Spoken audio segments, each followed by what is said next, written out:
Hard work doesn't guarantee success. One of the most brutal truths people realize with maturity is that hard work doesn't guarantee success.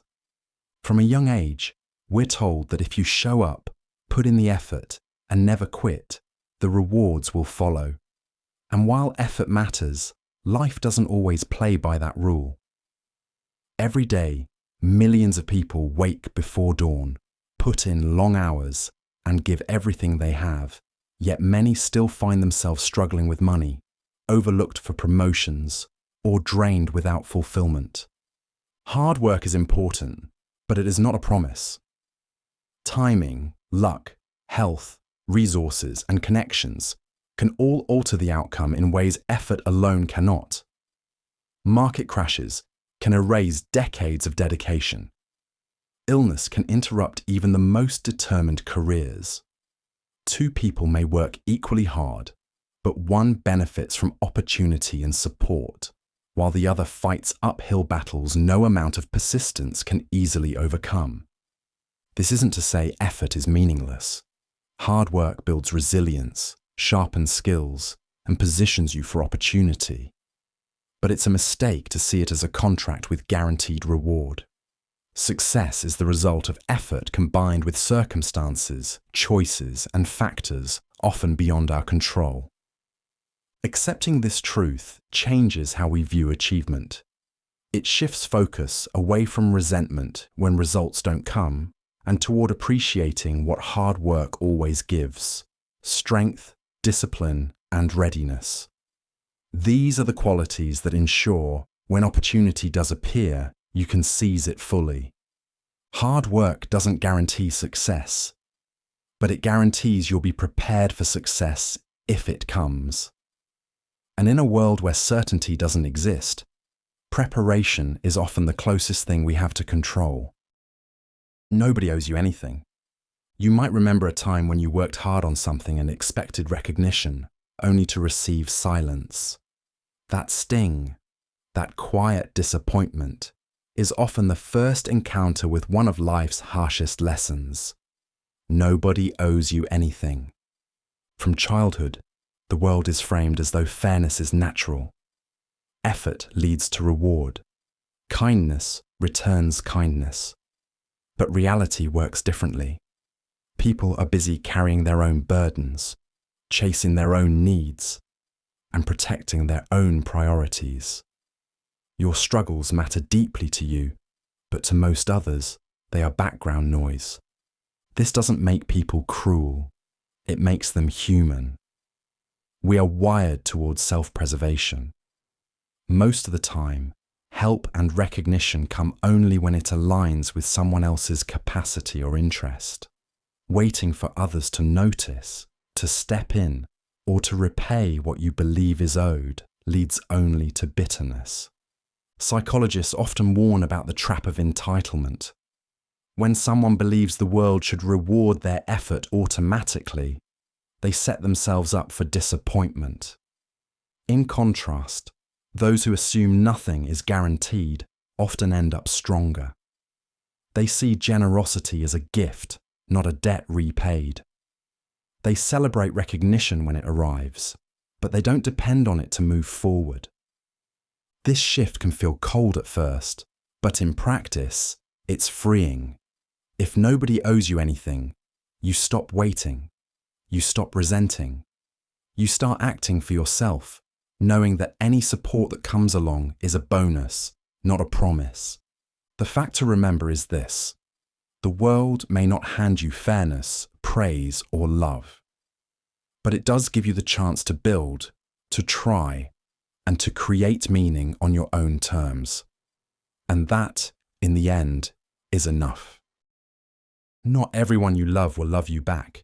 Most people remember their first unreturned crush, hours spent daydreaming, small signs mistaken for interest, and then the quiet sting of realizing the feelings were one-sided. That early experience is often the first glimpse of a lifelong truth. Not everyone you love will love you back. Human connection is complex. Attraction, timing, personal history, and circumstance all shape who we bond with. You might see someone as the center of your world, but to them, you may be a friend, a passing presence, or nothing at all. This imbalance doesn't mean your love is worthless. It means that love, unlike math, doesn't always balance out. Psychologists describe relationships as a mix of compatibility and reciprocity. Compatibility may exist. You may share values, humor, or goals, but without reciprocity, the bond cannot take root. Countless songs, poems, and stories throughout history circle this pain, because it's universal. To love and not be loved back is part of the human condition. What matters is how we respond to it. Some people cling tightly, hoping effort will change the outcome, but affection forced or bargained for rarely lasts. Others retreat into bitterness, treating love as a failed investment. But another path exists, to accept the truth without resentment. Loving someone who does not return your feelings can still teach patience, empathy, and resilience. It can remind you that love's value lies in the act of giving, not in the guarantee of receiving. The heart's hope for mutual love will never fade. And when it does happen, it feels rare and precious, precisely because it isn't automatic. Not everyone you love will love you back. And that is what makes the moments of love return so meaningful. Your parents won't be here forever. For many of us, it happens in small, almost unnoticed moments. You call home and realize your father's voice sounds weaker than it used to. You watch your mother pause on the stairs, catching her breath. These shifts remind us of a truth we try not to face. Your parents won't be here forever. It's easy to assume the people who raised us are permanent fixtures in our lives. From childhood, they are the background of our world, steady, reliable, seemingly unchanging. But time moves quietly, and age leaves its mark. What once felt endless is, in reality, limited. Sociologists studying family bonds note that relationships with parents carry a unique weight. They are often the longest relationships we will ever have. Yet precisely because of that length, we take them for granted. We delay phone calls, postpone visits, and assume there will always be another chance. The truth is more fragile. Illness, accidents, or the slow passage of years eventually remind us that no amount of wishing can pause time. Accepting this reality does not mean living in constant fear of loss. Instead, it means shifting how we value the time we still have. A conversation, a shared meal, even a few minutes of laughter can become treasures when we recognize they are finite. When the day comes that our parents are no longer with us, regret often stems not from what they failed to give, but from what we failed to share while we could. Your parents won't be here forever. Acknowledging that truth can be painful, but it also offers clarity. It invites us to stop postponing love, to stop waiting for the right time, and to show our gratitude while we still can. Most people only want you when you're useful. You notice it in small patterns. The phone rings when someone needs a ride, but stays silent when you're struggling. Messages arrive when a favor is required, but vanish when you simply want company. Over time, the pattern becomes hard to ignore. Most people only want you when you're useful. This truth is uncomfortable because we like to imagine relationships as unconditional.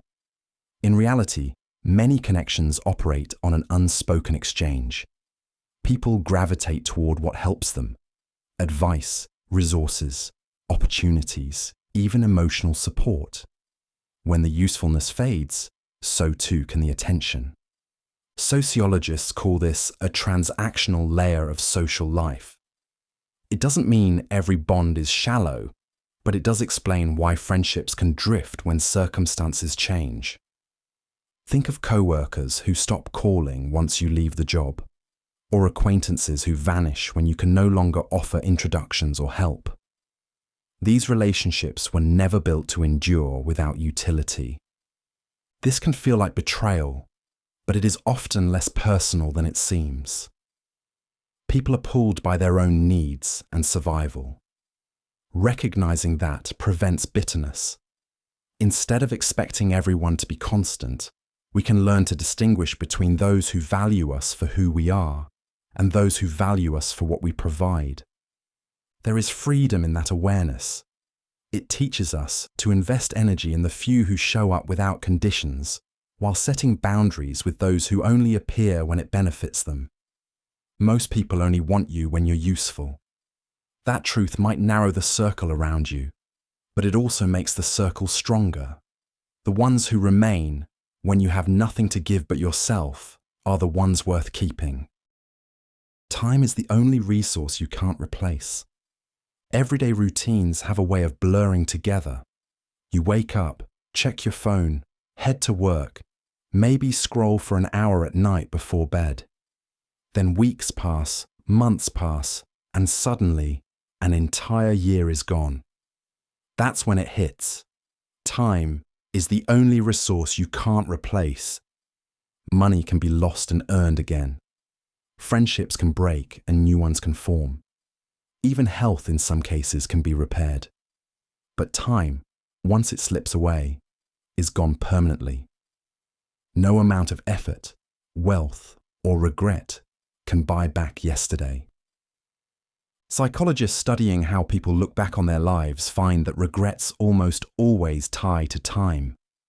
Time not spent with loved ones, time wasted on the wrong pursuits, or time postponed on dreams that never came. What's striking is that people rarely regret the hours they invested in meaning. They regret the hours they gave to distraction, fear, or delay. This truth doesn't demand urgency in every second. No one can live life as a non-stop sprint.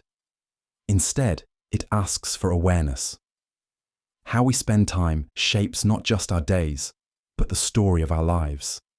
Even small choices, calling a friend instead of scrolling, taking a walk instead of another meeting, can add up to a life that feels fuller, rather than emptier. Time is the only resource you can't replace. It is what makes ordinary days precious, because there are only so many of them. The reminder isn't meant to scare, but to sharpen perspective. Every hour is an investment, and the returns are the life you get to look back on. People will betray you. It often begins quietly. A secret you trusted someone with finds its way into the wrong ears. A promise that felt solid is suddenly broken, or the friend you thought would stand by you chooses convenience instead. These are the moments that reveal a truth few like to say out loud. People will betray you. Betrayal is one of the oldest human experiences. It's written into myths, tragedies, and even religious stories, because it cuts deep into the fabric of trust. Trust is fragile, built slowly, often over years, but it can be shattered in a single decision. What makes betrayal sting isn't just the act itself, but the closeness of the person who commits it. Strangers cannot truly betray us. Only those we've let inside our guard can. Psychologists explain that betrayal often comes not from malice, but from competing interests. A colleague may share your idea to protect their own position. A partner may leave because they feel unfulfilled. In their world, the choice might feel necessary, even if in yours it feels devastating. This truth doesn't mean everyone is untrustworthy. Many relationships are loyal and resilient, but it does mean no bond is immune to strain. Recognizing this can help us set boundaries, guard what matters most, and avoid being blindsided by misplaced certainty. When betrayal does happen, the pain can linger. Yet it also clarifies. It shows us who values us and who doesn't. It reminds us to place trust carefully, not casually. People will betray you. Accepting that fact doesn't harden the heart, it steadies it. Because once you know betrayal is part of the human landscape, you can stop pretending otherwise and start building resilience for when it arrives. You'll be forgotten in a few generations. Think about your great-grandparents. You may know their names, perhaps a story or two, but beyond that, the details are hazy. Go back one more generation, and most people can't recall anything at all. This isn't unique to you. It's the natural course of human memory, and it points to a sobering truth. You'll be forgotten in a few generations. We live our lives as if permanence is guaranteed. We document moments, collect achievements, and hope to leave a mark. But memory fades quickly. Families grow, new generations arrive, and priorities shift. Even in close-knit families, photographs eventually lose their stories, leaving faces no one can name. Historians describe this as the half-life of memory. Unless someone's life is recorded in books or tied to major events, their presence fades within 3 or 4 generations. It's not a sign of failure, it's simply the way time works. Humanity looks forward more than backward. This truth can sound bleak, but it doesn't have to be. If we accept that being remembered forever is unlikely, the focus changes. Life becomes less about trying to carve your name into stone and more about living fully while you're here. The kindness you show, the love you give, the impact you make in the present. Those are what shape your life, even if they're not remembered centuries later. You'll be forgotten in a few generations. But that does not erase the value of your existence. Your life matters in the lives it touches today. Memory fades, but meaning is lived in the moment. And perhaps that is enough. The world doesn't pause for your pain. A city street moves as it always does. Cars honking, people hurrying, shops opening their doors. Somewhere nearby, someone has just lost a loved one, or ended a relationship, or heard news that will change their life. For them, time feels broken, but the world outside carries on. That is the harsh truth. The world doesn't pause for your pain. When grief or heartbreak strikes, it feels enormous, large enough to stop everything. Yet the routines of others continue untouched. Deadlines arrive, trains depart, conversations carry on. The contrast can feel cruel, as if life itself is indifferent to suffering. But that indifference is not without meaning. The continuity of life, harsh at first, is also what allows healing. The sun rises whether you are ready or not. Days move forward, pulling you with them even when you feel frozen inside.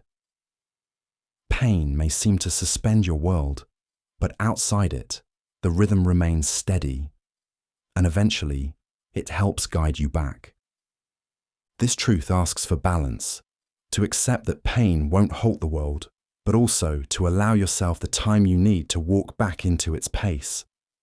No one else will adjust it for you. The step forward, however small, must be yours.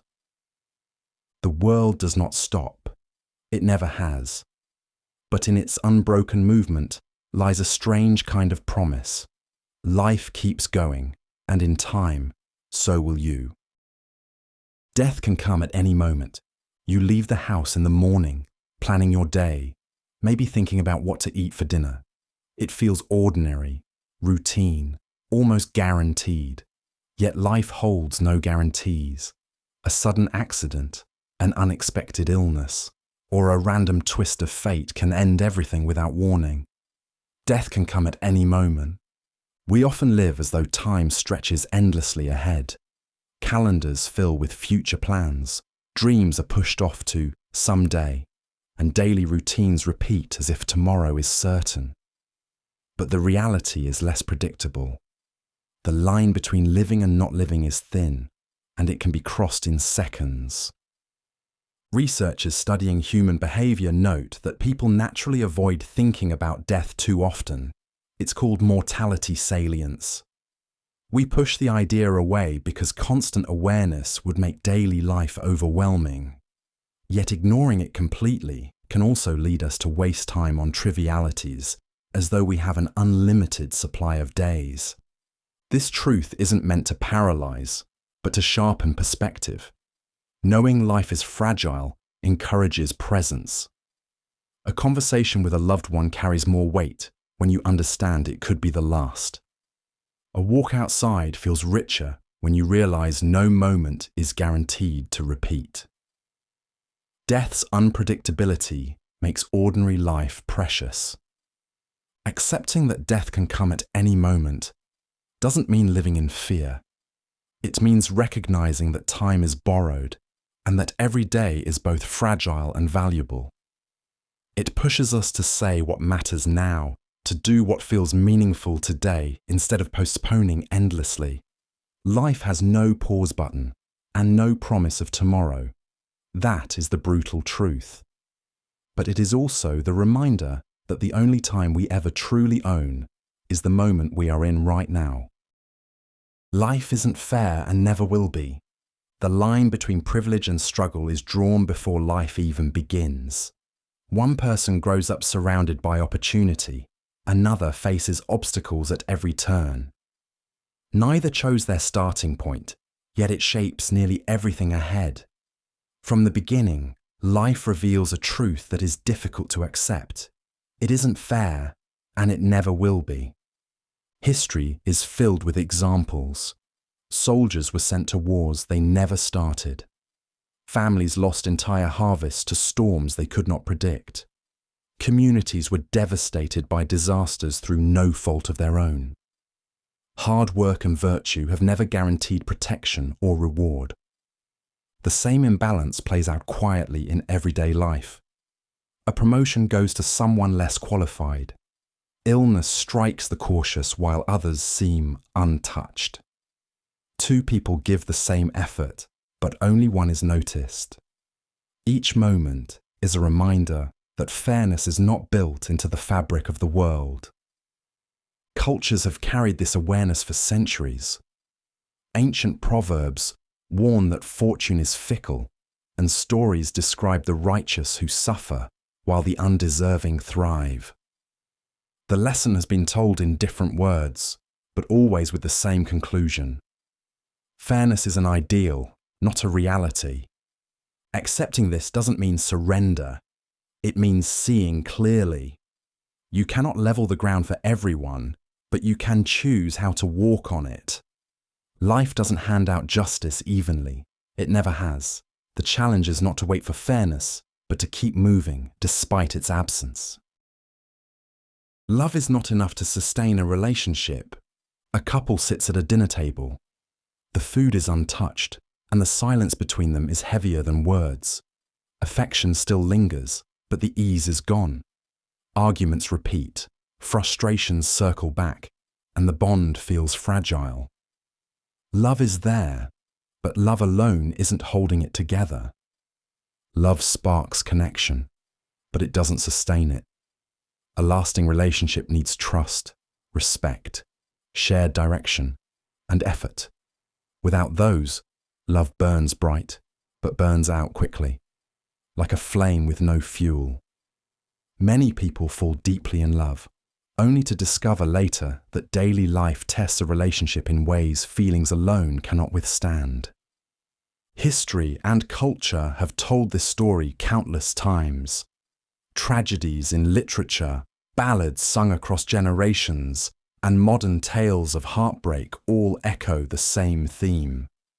Strong feelings are not the same as strong foundations.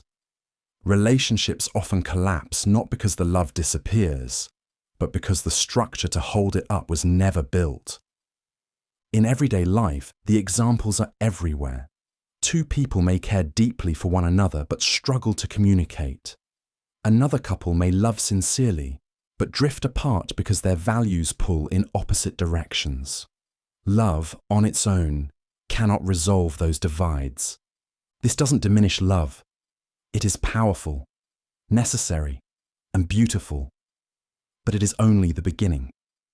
What keeps people together is what's built around it: patience, trust, compromise, and the willingness to grow side by side. Love starts the story, but it cannot finish it by itself. Without support, even the strongest feelings fade under the weight of reality. Success attracts envy, not just admiration. A small business owner opens their shop early, day after day. After years of long hours, things finally take off.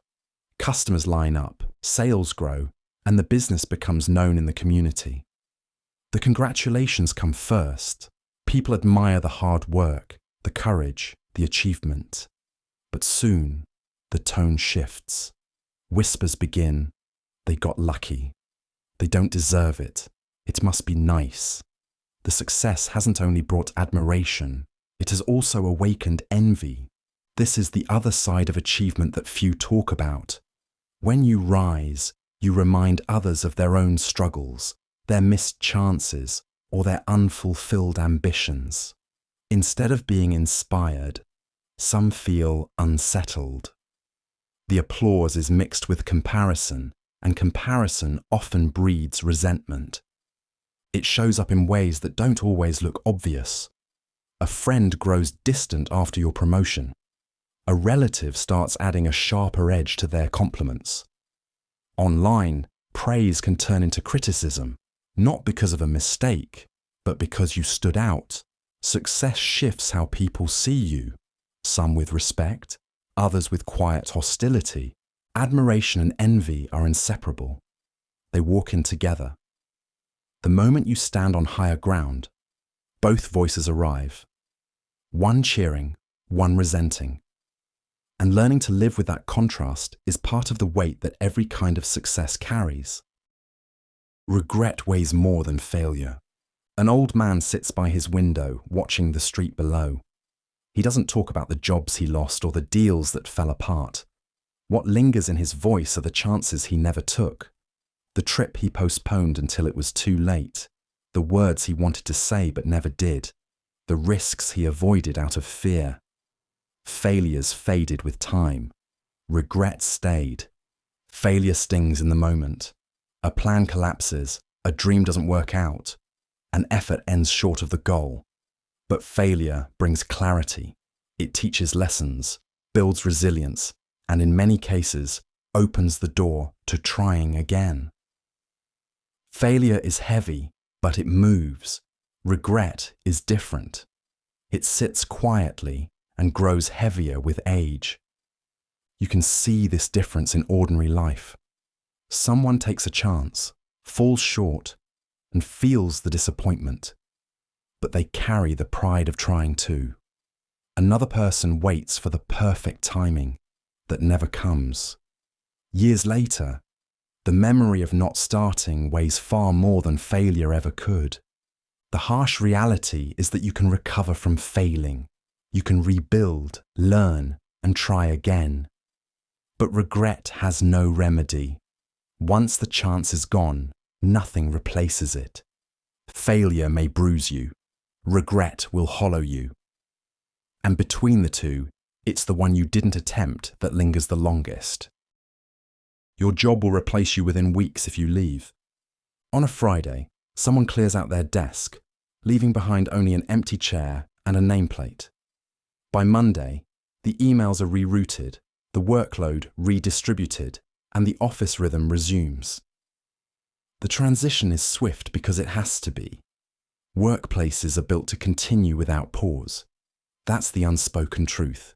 Your job will replace you within weeks if you leave. This isn't new. When kings died, successors were crowned before the throne had cooled. When inventors passed away, their rivals or students stepped into the gap. In every era, roles are filled quickly, not out of malice, but necessity. The world doesn't wait for one person. Even loyalty in the modern workplace has limits.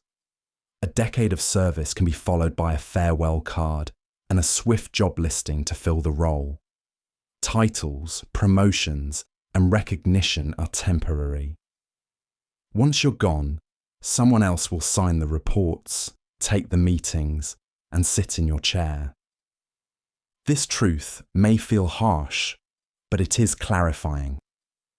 A job can give structure, challenge, and purpose, but it cannot give permanence. The lesson is simple. While you are working, do the work well, but never confuse your position with your identity. Your job will move on quickly. You, however, only get one life. Fear kills more dreams than failure. A musician stands backstage, guitar in hand, heart racing. The crowd is waiting, but the thought of stepping out feels unbearable.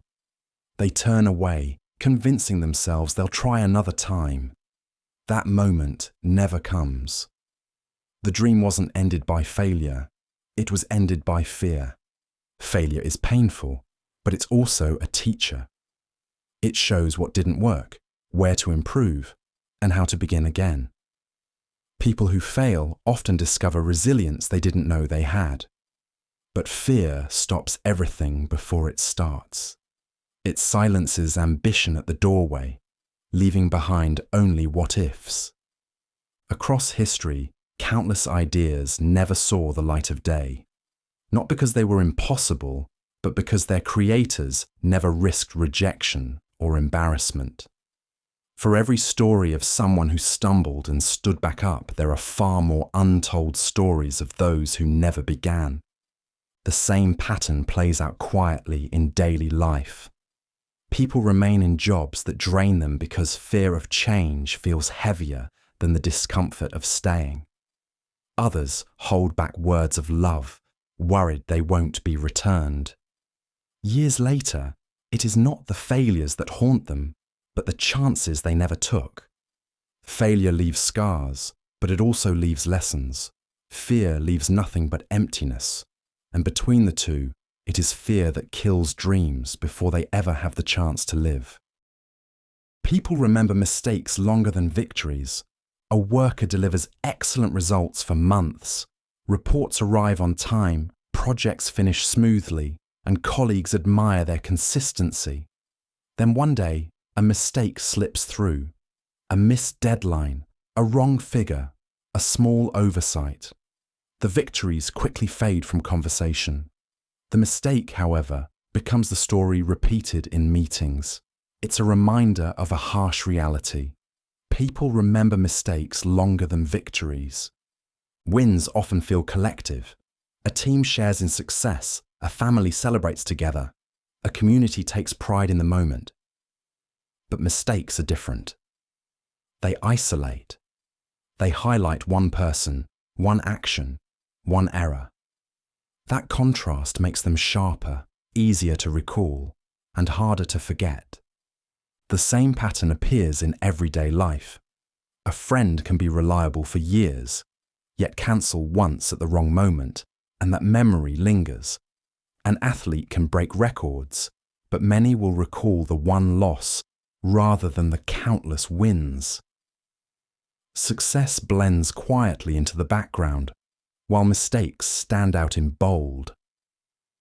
This imbalance can feel unfair, but it carries a lesson. Since mistakes are noticed more, how you respond to them matters deeply. Owning the error, repairing the damage, and moving forward can shape the story just as much as the mistake itself. Victories may fade, but mistakes leave marks, and the measure of someone is not whether they are flawless, but how they carry the weight of their flaws. The world doesn't reward fairness, it rewards leverage. Two companies release similar products. One is carefully built, affordable, and praised by early customers. The other has deeper pockets, stronger connections, and the resources to flood the market. Which one wins? More often than not, it isn't the better product. It's the one with leverage. The world doesn't reward fairness. It rewards leverage. Fairness suggests that effort and quality should naturally rise to the top. But outcomes are rarely shaped by effort alone. They are shaped by position, resources, timing, and influence. Throughout history, brilliant inventors have been forgotten while lesser ideas thrived, simply because someone else had more capital, reach, or political backing. Workers have been overlooked despite talent, not for lack of ability, but for lack of connections. Nations have risen to power not through fairness, but through advantage. The same pattern unfolds quietly in daily life. A student may put in hours of study, but the one with a mentor gains doors that effort alone cannot open. An employee may deliver excellent results for years, but someone who understands timing, relationships, or office dynamics may advance faster. Merit matters, but leverage often tips the scale. This truth is not meant to dismiss effort. Hard work builds the very skills and credibility that can become forms of leverage. But effort without position often stalls. Knowing how to use what you have, your knowledge, your relationships, your resources, turns work into influence. The world is not an even playing field. Waiting for fairness is like waiting for the wind to stop blowing.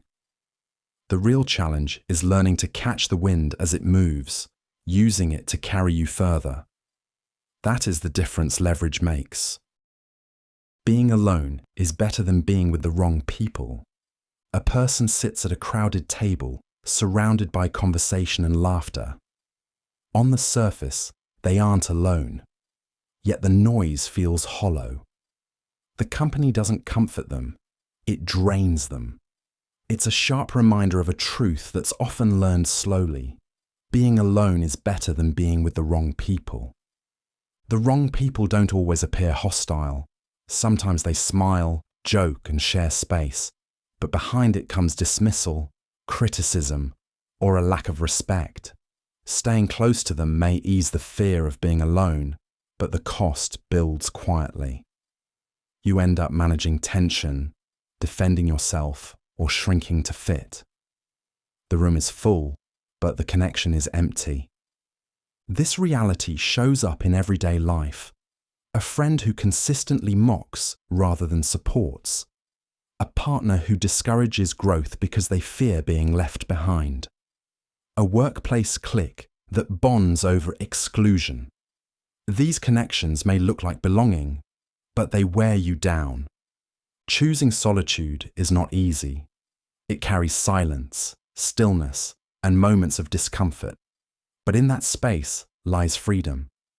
Being alone means energy is no longer spent pretending. It can be spent reflecting, resting, and preparing for connections that nurture rather than drain. Over time, solitude often opens doors. With space cleared, there is room for people who bring trust, encouragement, and respect. Relationships formed in that way are fewer, but they are stronger. Loneliness with the wrong crowd is heavier than solitude on your own. Walking away may feel difficult, but it creates the chance to rebuild your circle with people who truly matter. Complaining changes nothing. A man spills coffee on his shirt before an important meeting. He curses, shakes his head, and spends the next hour telling everyone how unlucky his morning has been. The shirt is still stained. The meeting still goes on. The only thing that grew was his frustration.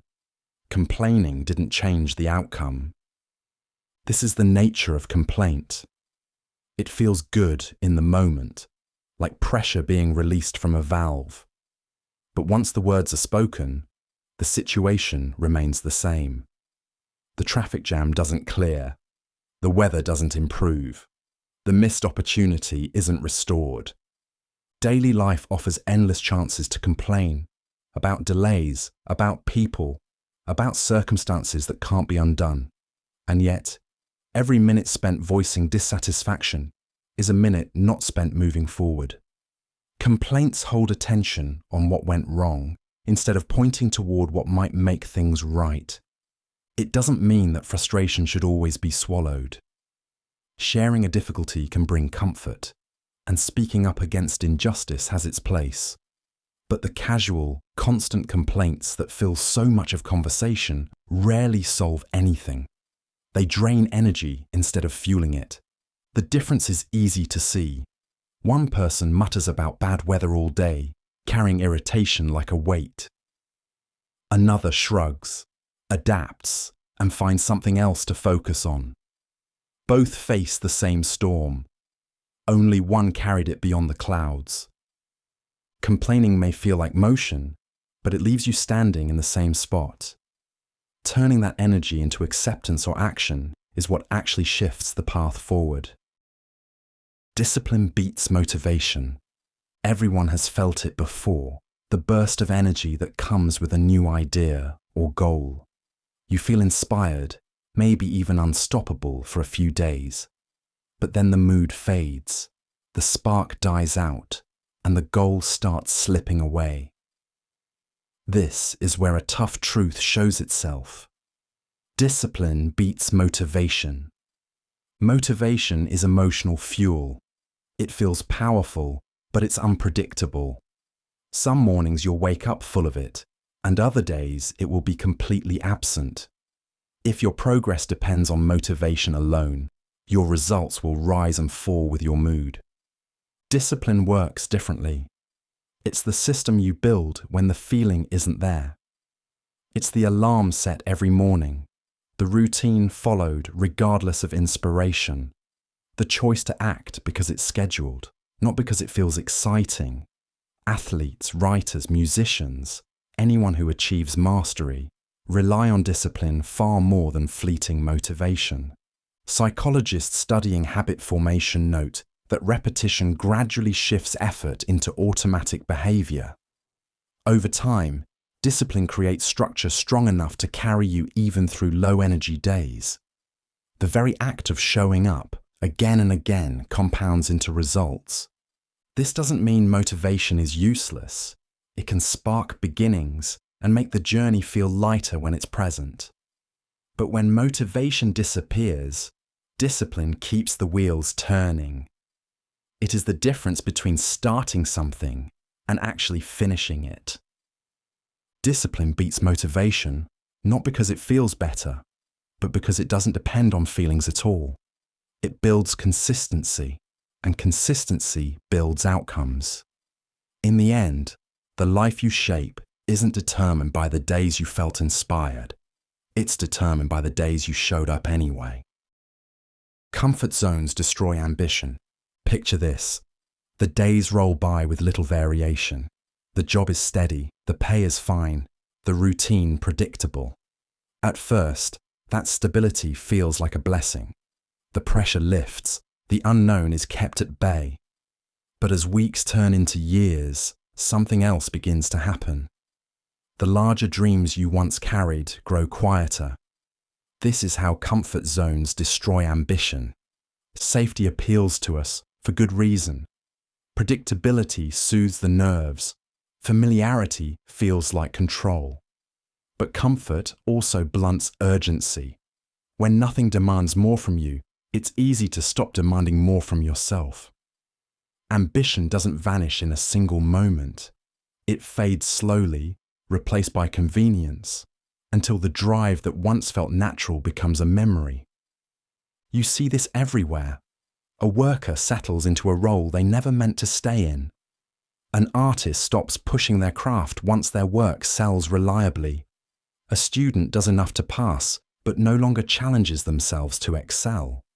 Comfort feels easier than risk, so they remain where they are, telling themselves they'll try later. Later often never comes. Progress, by contrast, almost always comes through discomfort. The entrepreneur who faces uncertainty. The athlete who trains past exhaustion. The person who dares to begin something new without knowing the outcome. Strain and risk push people forward because growth requires adaptation. Comfort has value when it's a pause, not when it becomes a permanent home. Left unchecked, it can become a cage with soft walls, one you barely notice closing in. Ambition doesn't usually die in a dramatic moment. It withers quietly in rooms that feel too safe. And the only way to keep it alive is to keep stepping where comfort ends. Words mean little without action. A co-worker spends every week talking about how they want to leave their job, start a business, or change their habits. The words are confident, repeated often, even convincing at times. But weeks pass, then months, and nothing changes. It becomes clear over time. Words mean little without action. Language can carry weight. It can inspire, motivate, or reassure. A promise can lift someone's spirits. A declaration can spark hope. But without follow-through, words lose their force. They start to feel hollow, not because they lack emotion, but because they never take shape in reality. This is why trust is built on consistency, not speeches. In personal relationships, people remember who showed up, not who promised to. At work, it's the projects finished, not the plans discussed, that earn respect. Even in our private lives, we know this truth. Writing down goals or telling others about them feels good in the moment, but unless steps are taken, nothing changes.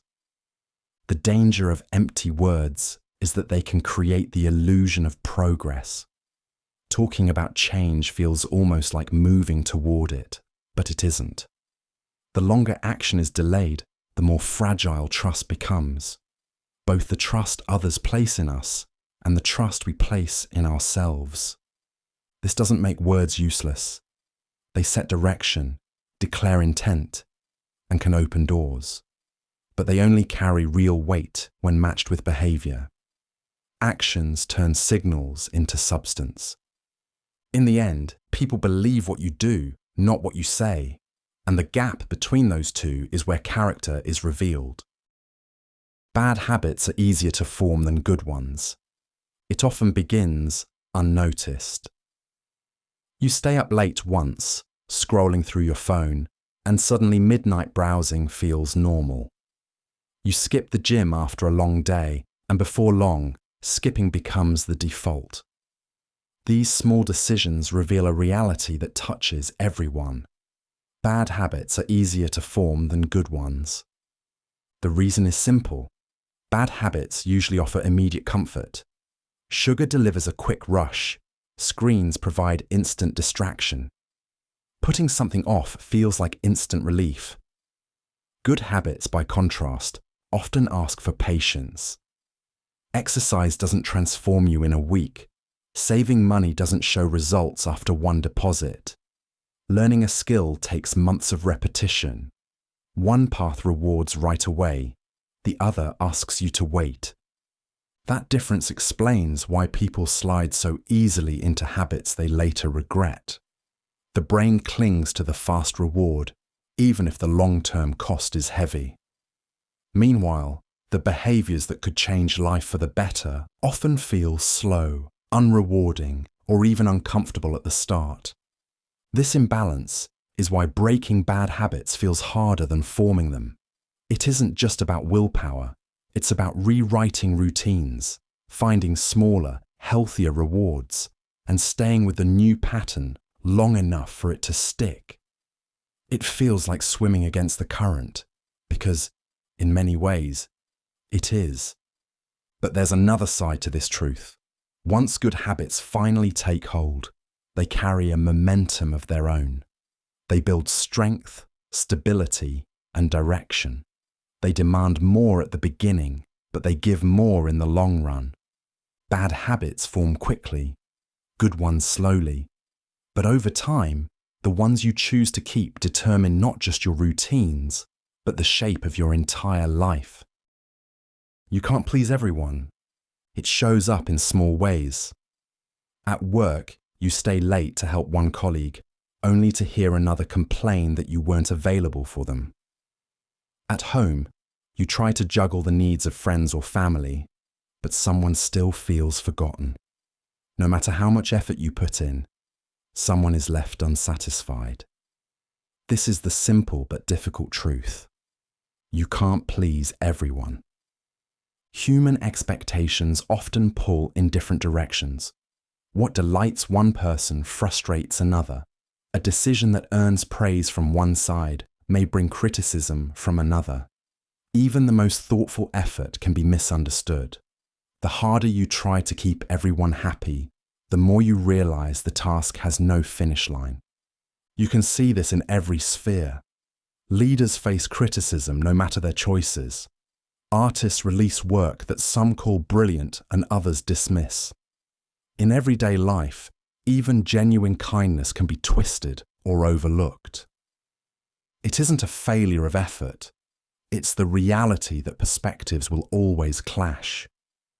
The danger comes when you let those shifting opinions dictate your choices. Constantly bending to meet every expectation leaves you stretched thin and unsure of who you are. The pursuit of universal approval drains energy but never delivers peace. Accepting this truth isn't an excuse to ignore others. It's a reminder to anchor your actions in values that matter to you and to focus on the relationships that truly deserve your effort. Pleasing everyone is impossible. Living honestly, even if it disappoints some, is the only way to find steadiness in a world full of conflicting demands. Forgiveness doesn't mean trust.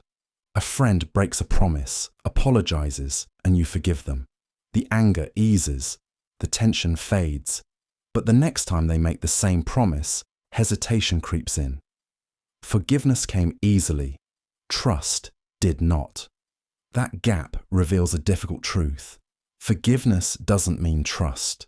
Forgiveness is about release. It's a choice to stop carrying the weight of resentment, to put down the burden of bitterness. It allows a person to move forward without being consumed by the past. Trust, however, belongs to a different realm. It is not a decision made in a moment, but a pattern established over time. You can see this in everyday relationships. A partner might forgive harsh words spoken in anger, but that doesn't mean they immediately feel safe again. A colleague may forgive a mistake, yet still hesitate to rely on the person who caused it. Trust doesn't return with an apology. It rebuilds slowly, brick by brick, through actions that prove reliability. Confusing forgiveness with trust can be dangerous. It can lead people back into situations where harm repeats, where promises are broken again, and where words outweigh behavior. Forgiveness clears the heart, but trust guards it. Both are essential, but they are not the same. This distinction matters because it protects balance. We can let go of the bitterness without pretending that nothing changed. We can forgive someone and still expect them to earn their way back into our confidence. Forgiveness is a gift we give ourselves. Trust is a foundation others must prove they can rebuild. Mixing the two blurs boundaries. Keeping them separate brings clarity, strength, and safety. Growth feels uncomfortable. Think about the first time you tried something new, driving a car, speaking in front of a room, or walking into a job you weren't ready for. Your hands shook, your heart raced, and every part of you wanted to run back to the familiar. That tension reveals a truth we often resist. Growth feels uncomfortable. The pull toward comfort is natural. Familiar routines calm the nerves. Predictable patterns feel safe. But nothing new happens inside the familiar. Growth asks us to step where the ground feels unsteady. It demands mistakes, awkwardness, and the risk of not getting it right the first time. You can see it in athletes who walk off the field sore after pushing harder than the day before. You see it in students frowning over problems that stretch their patience. You see it in anyone who accepts a responsibility they're not entirely sure they can handle. Discomfort is woven into each of these moments, not as punishment, but as evidence that change is taking place. The mistake is assuming that discomfort means something has gone wrong.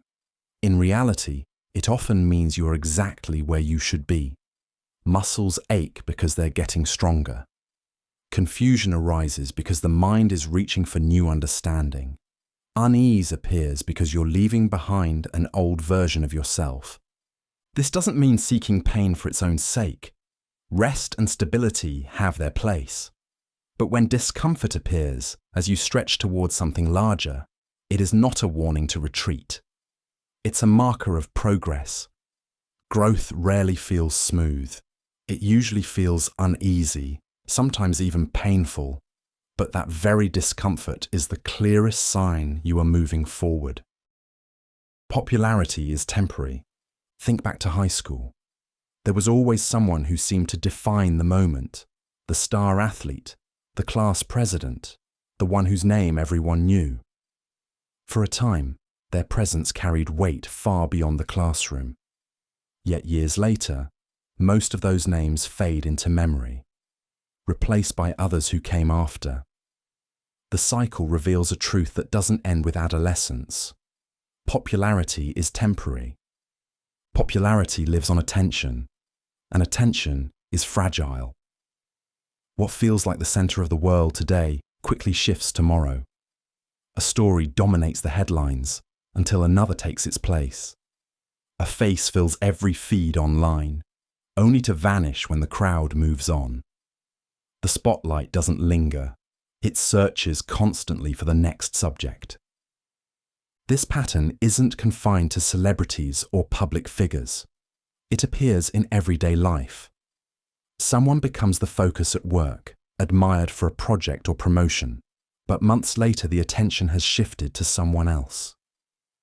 A person gains sudden recognition in their community, but soon the talk moves on. Popularity has little to do with permanence.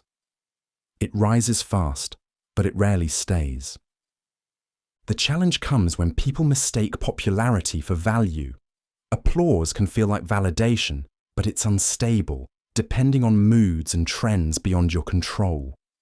When it fades, and it always does, those who chased only attention often feel lost. What lasts isn't the wave of recognition itself, but what you build beneath it. Real friendships, meaningful work, and steady character remain long after attention drifts away. Popularity is a season, not a foundation. Accepting that truth frees you from chasing every spotlight and allows you to invest in what continues long after the crowd has turned. Trust takes years to earn and seconds to lose. Imagine lending your car to a friend who promises to take care of it. They return it with a dent and no explanation. In that instant, something shifts. All the years of reliability, laughter, and shared experiences suddenly feel overshadowed by a single choice. It's a reminder of how fragile trust really is. It takes years to earn and seconds to lose. Trust is the foundation of every meaningful relationship, from friendships and families to workplaces and communities. It grows slowly, built on repeated acts of reliability, kept promises, consistent behavior, honesty when it matters most. Because it takes so long to develop, trust feels strong, almost unshakable. Yet one betrayal, one lie, or one careless action can undo it instantly. Researchers describe this imbalance as the negativity bias. People remember negative experiences more strongly than positive ones. That's why a single breach of trust can weigh heavier than years of good behavior. The mind clings to the risk because once trust is broken, safety feels threatened. This truth can feel harsh, but it carries important lessons. It reminds us to protect the trust others place in us, to treat it as fragile rather than guaranteed. It also reminds us to be realistic with our own expectations, that trust, once broken, cannot be restored with words alone. It requires patience, consistency, and proof, often over a long period of time. Trust takes years to earn and seconds to lose. That reality may feel unforgiving, but it is also what gives trust its value. Because when trust is preserved, through consistency and care, it becomes one of the rarest and most meaningful bonds a person can hold. Nobody is coming to save you. A car breaks down on the side of a quiet road. The driver waits, convinced that help will arrive soon. Minutes pass, then hours, and no one appears. Finally, they step out, open the hood, and start figuring it out themselves. That small moment reflects a much larger truth. Nobody is coming to save you. As children, we grow used to help arriving. A teacher steps in when we're lost. A parent fixes what breaks. Someone older carries the burden. But adulthood strips much of that away. Bills pile up, work demands increase, problems stack higher, and waiting for rescue only leaves you standing still. You see this truth everywhere. Careers stall because people expect recognition to carry them forward. Health declines when hope replaces action. Relationships fracture when effort is postponed. Support from others may come in small doses, but the heavy lifting is always yours.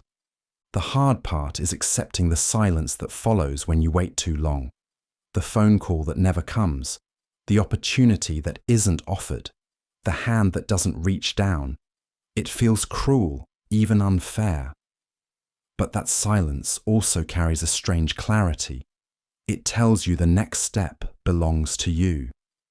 This doesn't mean life is without support. Friends, mentors, and communities can encourage, advise, or share part of the weight. But no one can carry it all. No one else can live your life for you. The moment you stop waiting, things shift. Responsibility feels heavy, but it also brings control.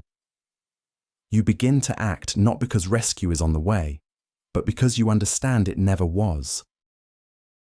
You are replaceable in almost every context. A stadium erupts in applause as a star player scores the winning goal. For weeks, their face fills the headlines, their name trends online. But months later, an injury forces them out. The team still takes the field. The season moves forward, and another player steps into the spotlight. The lesson is easy to miss when the applause is loud. Almost anyone can be replaced. This pattern isn't confined to sports. Offices, industries, and even communities work the same way. A colleague leaves, and after a brief pause, someone else takes over their duties. A neighbour moves away, and soon a new family lives in the same house. Even in close-knit groups, absence is absorbed more quickly than we imagine. It feels harsh because we want our roles to matter more. We tell ourselves that our presence is essential, that things would fall apart without us. But most systems, whether teams, companies, or families, are built to adapt. What changes is the person filling the space, not the space itself. That doesn't mean your life has no weight. What can't be replaced is the texture of your presence, the way you made someone laugh, the values you stood by, the kindness you chose to show. Those don't slot neatly into routines. They live on in memories and in the ways you've shaped others. Titles and tasks are temporary. What lingers is the person behind them. Ignorance is expensive. Bills left unopened on a table don't vanish. They pile up, quietly gathering late fees. A medical symptom ignored doesn't stay the same. It grows, complicates, demands more to fix later. The pattern is universal. What we turn away from today will return tomorrow with a higher cost. Ignorance doesn't save, it charges interest. In everyday life, this often hides beneath small decisions. Skipping maintenance because it's fine for now. Avoiding a difficult conversation because it'll sort itself out. Pretending a problem isn't there doesn't stop it from moving forward. It only means it advances without your awareness, gaining weight while you stand still. On larger scales, the price of ignoring reality is written in history. Warnings about rising waters overlooked until floods swept entire towns. Businesses dismissing change until competitors replaced them. Generations repeating mistakes because lessons went unheeded. In each case, the cost of not knowing, or refusing to know, far exceeded the effort of facing the truth early. The appeal of ignorance is simple. It feels easier. It shields you from discomfort in the moment. But ease is temporary, and the debt it creates always comes due. The longer the delay, the harsher the repayment. Knowledge, in contrast, carries its own weight. It requires facing discomfort, accepting risk, and taking responsibility sooner. But in the long run, awareness is far cheaper than avoidance. Ignorance is expensive because reality doesn't wait for your attention. It keeps moving, compounding, demanding payment whether you're ready or not. The choice isn't between effort and no effort. It's between effort now or a heavier price later. Arrogance destroys more than ignorance. In 1912, the Titanic was called unsinkable. That confidence became its downfall. Safety measures were dismissed, lifeboats were limited, and warnings of icebergs went unheeded. The ship didn't sink because no one knew the risks. It sank because arrogance ignored them. History shows it clearly. Arrogance destroys more than ignorance. Ignorance is a lack of knowledge. It can be corrected by learning, by experience, by time. But arrogance is different. It's the refusal to learn. It blinds people to warning signs and convinces them they're already above mistakes. While ignorance stumbles, arrogance walks straight into disaster. This truth plays out in daily life too. An athlete refuses coaching, convinced they know best, and their career stalls. A business leader ignores feedback from their team, only to watch their company decline. A student dismisses the effort needed to prepare, confident they'll succeed without trying, and ends up failing. The knowledge to improve often exists within reach, but arrogance shuts the door to it. Cultures across the world have warned about this for centuries. Ancient Greek tragedies showed heroes undone not by ignorance, but by hubris, an overconfidence that led to their collapse. Proverbs remind us that pride comes before the fall, not lack of knowledge. Arrogance is destructive because it disguises itself as strength. It feels like confidence, but it leaves no room for growth or adjustment. In contrast, acknowledging what you don't know creates space to learn, adapt, and move forward. The hard truth is simple. Ignorance can be corrected, but arrogance resists correction until it's too late.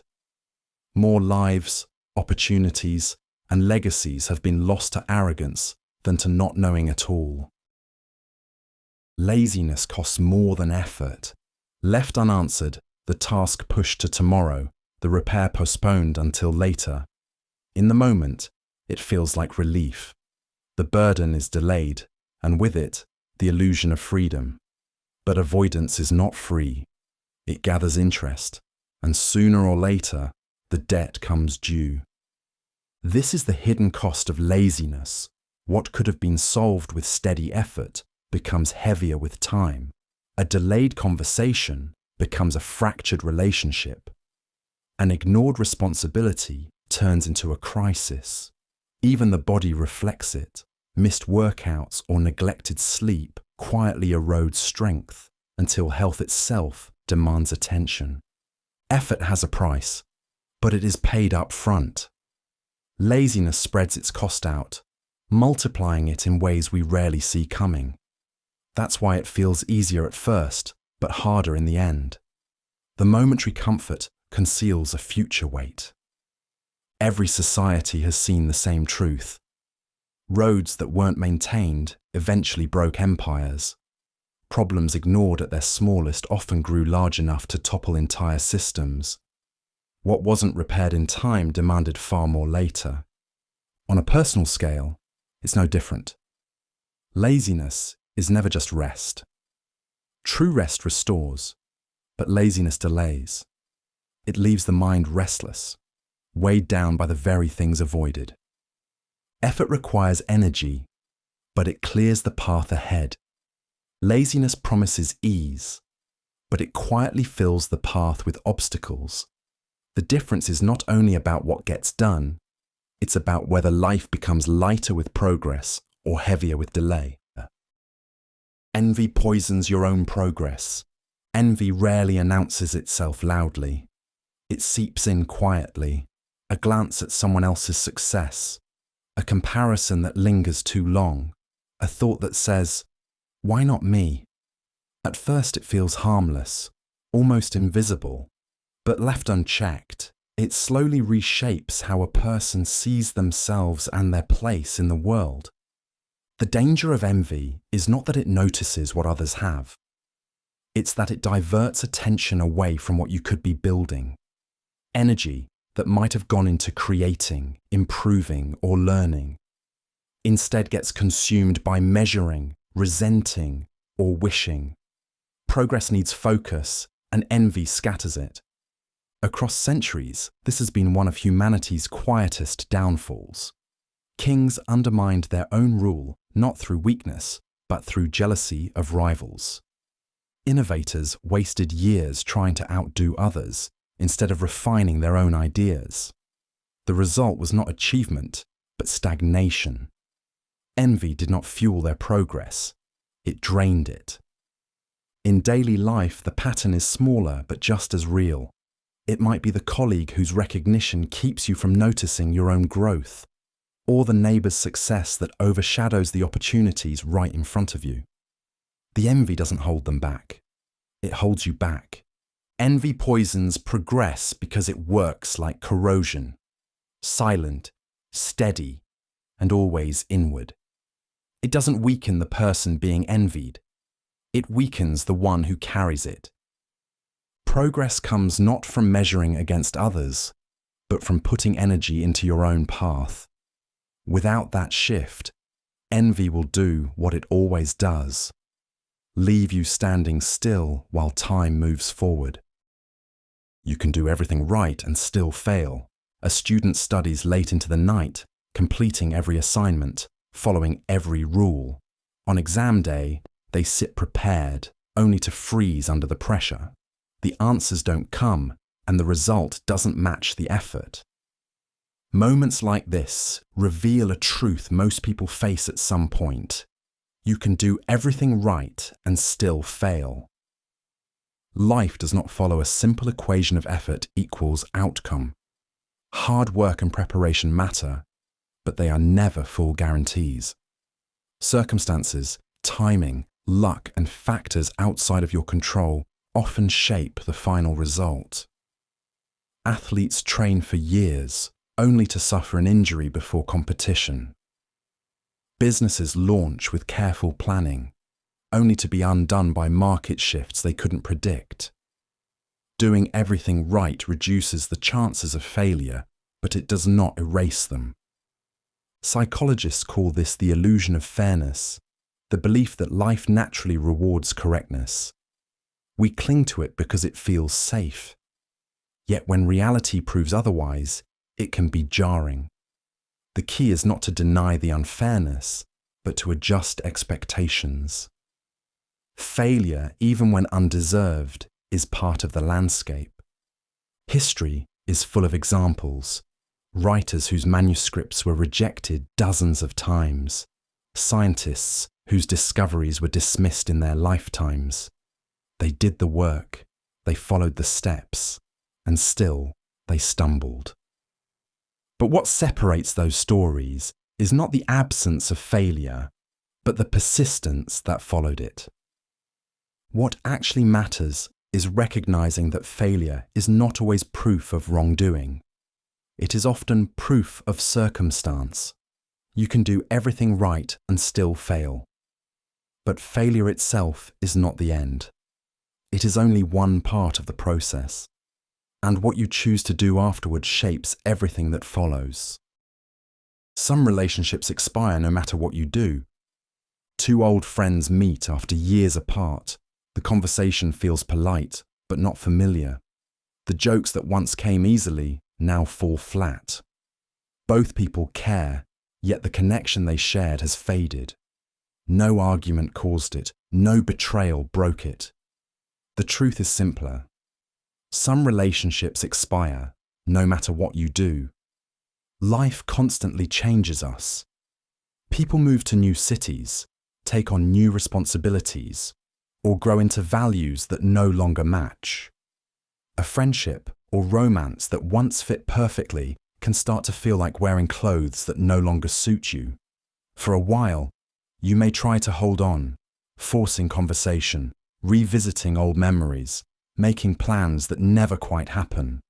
But sometimes the bond has already run its course. This isn't always a failure. Many endings aren't dramatic. They're quiet. A text unanswered. A holiday not celebrated together. A bond that once felt essential quietly thinning until it disappears. The value of those relationships isn't erased when they end. They leave impressions that shape who you are, even if they don't last forever. Some people walk beside you for a mile, others for a lifetime. You don't always get to choose the distance. Dreams without deadlines are fantasies. Dreams carry energy. They spark excitement and offer a glimpse of a better life. But without a point to aim at, they drift. A deadline is more than a date on a calendar. It gives shape to a vague hope, creating urgency and accountability. It transforms someday into a path that begins today. This difference has shaped lives throughout history. Writers who committed to daily pages finished novels. Inventors who set goals delivered breakthroughs. Meanwhile, others with equally bright ideas held onto them too loosely. Their visions were strong, but without deadlines, they dissolved before taking form. In ordinary life, the same truth applies. Someone may talk endlessly about starting a business, traveling the world, or changing careers. The desire is genuine, but years pass and nothing happens. Without a timeline, even the most heartfelt ambition quietly fades. Deadlines don't guarantee success, but they guarantee action. They create pressure, yes, but also clarity. They turn a dream into something measurable, and being measurable makes it possible. A dream without a deadline lives only in imagination. A dream with one has the chance to cross into reality. The difference between fantasy and progress is not the dream itself, but the moment you decide when it begins. People judge you on results, not effort. History books rarely mention the hours of struggle behind an invention. They remember the light bulb glowing, the plane taking flight, the medicine that worked. Behind every visible success, there were countless late nights, wrong turns, and abandoned drafts. The work mattered deeply to the person doing it. But the world only remembers the result. This is the quiet imbalance between effort and recognition. To us, the sweat and sacrifice feel monumental. To others, they remain unseen. A painter's unfinished canvases, a musician's practice sessions, a student's endless notes, these are invisible once the outcome is revealed. If the painting never connects, the music never reaches, or the grade never comes through, the effort disappears in silence. Sports illustrate this most clearly. No one writes headlines about how disciplined a losing team was in practice. They write about the winner's score. The effort of both sides may have been equal, but the record books preserve only one. That reality may sound harsh, yet it carries direction. If outcomes shape perception, then effort must be paired with clarity. It isn't enough to simply push harder. The push must be aimed well. Results come not just from energy, but from refinement, adaptation, and strategy. People will always see the finish line, not the training, the scoreboard, not the practice field. That doesn't make the effort meaningless. It makes it the foundation that only has value when it creates something visible. In the end, hard work must meet impact. The hours matter to you, but the result is what speaks to the world. Self-pity solves nothing. Rain falls on everyone. Some open an umbrella and keep walking. Others stop, cursing the sky, wishing it were different. The rain doesn't stop either way. But the choice of response makes all the difference. This is what self-pity does. It keeps you standing still in a storm that was always going to pass if you kept moving. Pain itself isn't the problem. Grief, rejection, and failure all deserve to be felt. They carry lessons and remind us that we're human. But when those feelings turn inward and linger too long, they harden into self-pity. That's when sadness shifts from something to process into something that holds you down. Life has no pause button. While someone dwells on how unfair things are, the world keeps moving forward.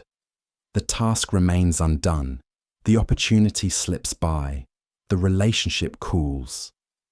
Self-pity doesn't just waste time. It multiplies the cost of what was already lost. Across history and in daily life, resilience is what sets people apart. Not those who never suffered setbacks, but those who refused to stay inside them. Sometimes the first step was small, trying again after rejection, showing up after embarrassment, or simply beginning a new day with fresh resolve. Progress rarely requires a dramatic leap. It usually begins by refusing to stand still.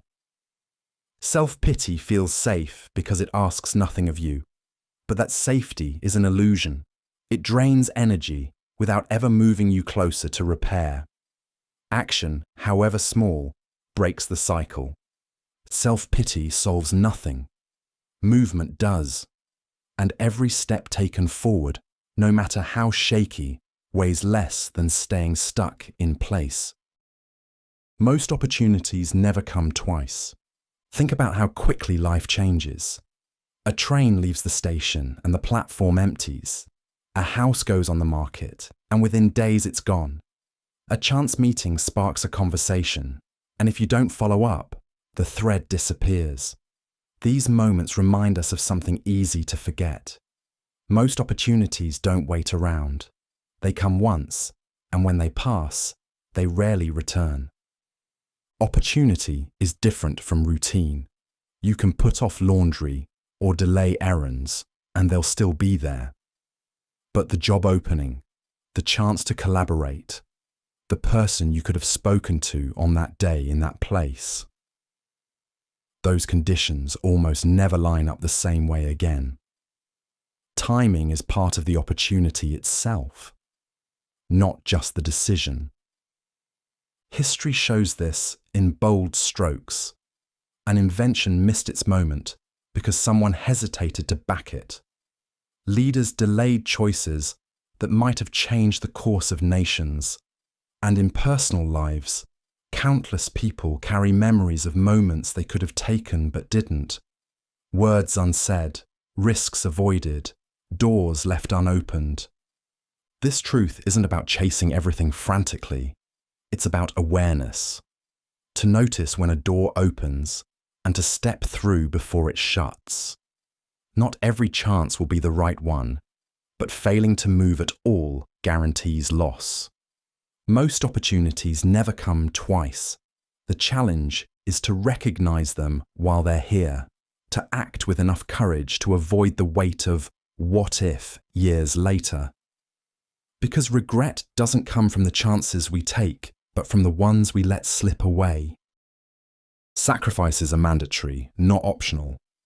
Life doesn't let us take without giving something back.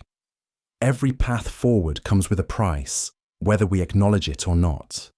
Sleep traded for ambition. Comfort traded for growth. security traded for risk. The exchange may change, but the rule doesn't. Sacrifice is built into every choice we make. What makes sacrifice difficult is that it rarely announces itself. It hides in the things we didn't choose. The invitations declined, the dreams set aside, the comforts postponed. Standing still doesn't avoid the trade-off either. It only guarantees that time slips away, and with it, possibilities that won't return. History is written by sacrifice, the painter who gave up stability to pursue their art, the explorer who left behind safety for discovery, the parent who surrendered freedom to raise a child. Each achievement was born from something willingly given up. What looks like gain from the outside always carries unseen costs within. The mistake many make is resisting this truth, hoping to keep everything at once. But trying to hold on to all options often leaves you with none. Life has limits, and limits demand choices. The real question is not whether to sacrifice, but which sacrifice to make. Sacrifice doesn't have to be dramatic. Sometimes it's as small as turning off distractions to focus, or saving instead of spending. Yet over time, those choices define both what we build and who we become. Sacrifices are not punishments, they are exchanges. And learning to make them with intention turns sacrifice from something we fear into something that shapes us toward what we value most. Entitlement kills growth. Entitlement rarely announces itself. It whispers quietly, "You deserve more," without effort. It shows up in small assumptions. That recognition should come automatically, that support should be constant, that progress should arrive without the grind. At first, it feels comforting. But beneath that comfort, growth begins to stall. Growth demands friction. It comes from mistakes, repetition, and the uneasy work of persistence. Entitlement strips those away by convincing you they're unnecessary. The focus shifts from improving to resenting. Instead of asking, "How can I get better?" the question becomes, "Why hasn't the world noticed me already?" History offers reminders of this trap. Talented athletes who relied on natural ability often fell behind those who trained harder. Writers who believed their skill guaranteed an audience faded, while others kept refining. Even entire societies that assumed prosperity was permanent eventually declined because they stopped adapting. The moment entitlement replaces effort, decay begins. In daily life, the cost is quieter, but just as real. The student who assumes intelligence is enough struggles when challenges deepen. The professional who relies on tenure instead of skill finds themselves overtaken. Entitlement doesn't always end in sudden collapse. More often, it leaves people stuck in place while others pass them by. Entitlement kills growth not with a blow, but with a slow suffocation. It convinces you that waiting is the same as moving forward until years pass and progress never comes. Growth begins where entitlement ends. When effort replaces assumption, the path opens again. Fear of failure wastes years of potential. Fear doesn't always shout. More often it whispers, "Wait a little longer. Prepare a little more. The timing isn't right yet." And so the days pass quietly. One postponed decision becomes a month, then a year, then an entire chapter of life gone. Not because the dream was impossible, but because fear kept it locked away. Failure, by contrast, is sharp but short. A stumble, a rejection, a misstep, painful in the moment, but often the very thing that teaches resilience. Those who try and fail at least move forward. Those who never try remain standing still. That is the heavier cost. History has no shortage of missed chances. inventions unbuilt, books unwritten, ideas that faded not from lack of brilliance, but from hesitation. Fear guarded the door so tightly that possibility never entered. The world rarely remembers those losses, but the people who lived them often do. You can see it on a smaller scale too. The person who never applied for the job because they feared rejection. The one who never spoke their feelings because they feared being turned away. Years later, the memory of silence hurts far more than any failure would have. The truth is that fear doesn't protect potential, it suffocates it. Failure costs pride. Fear costs time. And time, once spent, cannot be reclaimed. What wastes potential is not the attempt that fails, but the attempt never made. Your reputation is fragile. Reputation is like glass, strong enough to hold weight, transparent enough to reveal character, but always vulnerable to cracks. It doesn't shatter often, but when it does, the damage is visible, and even if repaired, the marks remain. Most reputations are not built on grand gestures. They're shaped in the quiet, ordinary patterns, showing up when you say you will, following through on commitments, handling setbacks without blame. Over time, those small consistencies form the image people carry of you. The danger lies in how quickly that image can change. One broken promise, one careless action, can ripple outward faster than years of steady reliability. Trust that took a decade to earn can be shaken in a moment, especially in a world where word travels faster than ever. This fragility is not new. Ancient leaders rose and fell on reputation as much as on power. Merchants were trusted or ruined based on whether their word held value. Communities remembered who acted with integrity and who didn't. The same principle carries into modern life. From friendships to careers, reputation remains a kind of silent currency. Perfection isn't possible. Mistakes happen. What matters is how they're handled, humility, accountability, and the willingness to repair what you can. Still, even with effort, rebuilding is often slow and incomplete. Reputation is fragile, but that fragility gives it value. It reminds us to protect it, to treat trust not as something owed, but as something earned daily.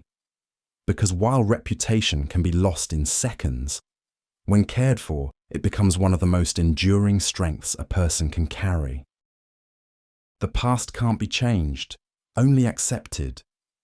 Time is one of the strictest teachers. It moves in a single direction, never circling back, never allowing rewrites. What's said is said, what's done is done. The hardest part is not understanding this. It's learning to live with it. Everyone carries moments they wish they could undo, an argument that ended badly, a risk avoided out of fear, a decision that sent life down an unwanted path. These moments stay sharp in memory because the mind resists finality. It keeps searching for a way to bend the past, as if more thought could rewrite what has already hardened into fact. But the past is not clay. It doesn't reshape itself under pressure. It is stone. The only thing that shifts is how we carry it. Some drag it as a burden, replaying what can't be undone. Others place it in perspective, seeing it as part of the foundation they stand on now. History shows this at every level. Families carry regrets for generations. Nations carry scars from decisions that can't be reversed. Yet in both cases, the only way forward has always been through acceptance. Not pretending the past didn't happen, but refusing to be held hostage by it. Acceptance is not weakness. It doesn't mean forgetting or excusing. It means choosing to direct energy toward what is still open to change. The past is closed, but the present is not. The past cannot be changed. It can only be accepted, and in that acceptance lies the possibility of turning yesterday's weight into tomorrow's strength. Life doesn't give warnings before it changes. A clear sky can turn to storm in minutes. One moment the sun is warm, the next the clouds break open. Life works the same way. It moves steadily until, without notice, it doesn't. Stories everywhere reveal this pattern. A family meal interrupted by unexpected news. A community shifted by disaster overnight. A stranger met by chance who becomes central to your life. The common thread is that change doesn't ask permission before it arrives. It doesn't wait until we feel ready. This unpredictability unsettles us because we build our days around routine. We imagine tomorrow will resemble today, and often it does. But woven beneath that surface is the truth that everything can be altered in an instant. The shape of our lives is less permanent than we like to believe. Yet this very uncertainty is what makes life vivid. The surprise of opportunity, the gift of chance encounters, the sudden redirection of a plan that seemed fixed. Not all shifts are painful. Some open doors we would never have chosen, but later realize we needed. Knowing that life offers no warnings doesn't mean living in dread. It means treating the ordinary as precious, because ordinary is never guaranteed. It means tending to what matters now, instead of waiting until the future feels more secure. Life doesn't give warnings before it changes. That truth can be heavy, but it can also be freeing. Because while we can't predict what will arrive, we can choose to live in such a way that, when the moment comes, we have already given meaning to the days leading up to it. Success comes with sacrifices you may not like. The camera shows the finish line, the trophy, the stage, the handshake. What it doesn't show are the years behind it, the missed dinners, the late nights, the quiet trade-offs nobody applauds. Success carries a cost, and often it's paid in moments you can't get back. Every path has its hidden sacrifices. The student who tops the class may carry memories of weekends spent alone with textbooks. The business owner celebrated for growth often spent years choosing risk over security. Athletes rise to the podium, but long before that moment, they've pushed through injury, exhaustion, and loneliness. For every spotlight, there's a shadow of what was given up to reach it. Life doesn't let us excel in one direction without asking something in return.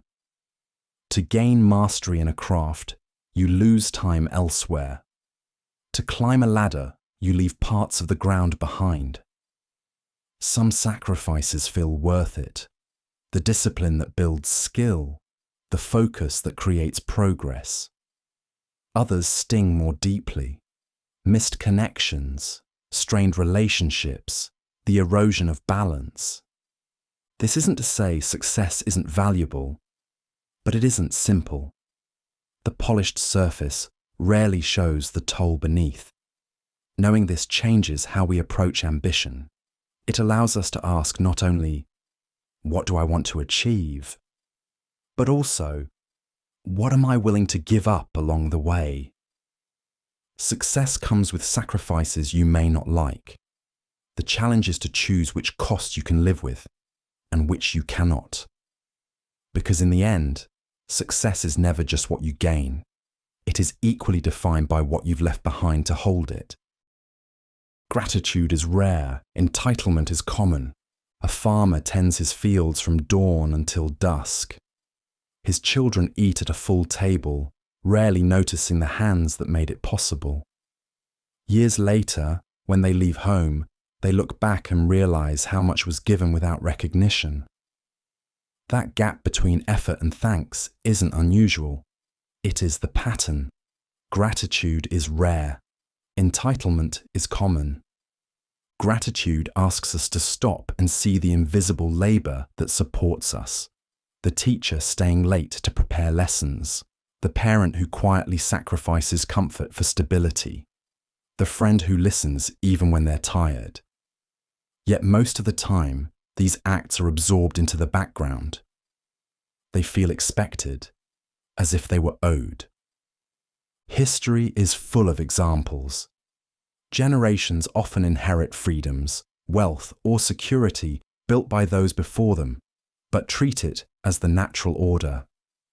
Monarchs, leaders, and even everyday families have watched their sacrifices fade from memory, while those who benefit assume it was always meant to be. In daily life, entitlement often sounds like silence, the absence of thanks where it should be. A meal placed on the table with no acknowledgement. A kindness brushed aside as if routine. Entitlement rarely arrives with arrogance. More often, it arrives quietly, in the form of taking things for granted. And yet, when gratitude appears, it carries weight. A simple acknowledgement can turn obligation into pride, distance into connection. Gratitude costs nothing, but it transforms everything it touches. Gratitude may be rare in the world, but that scarcity is what gives it power.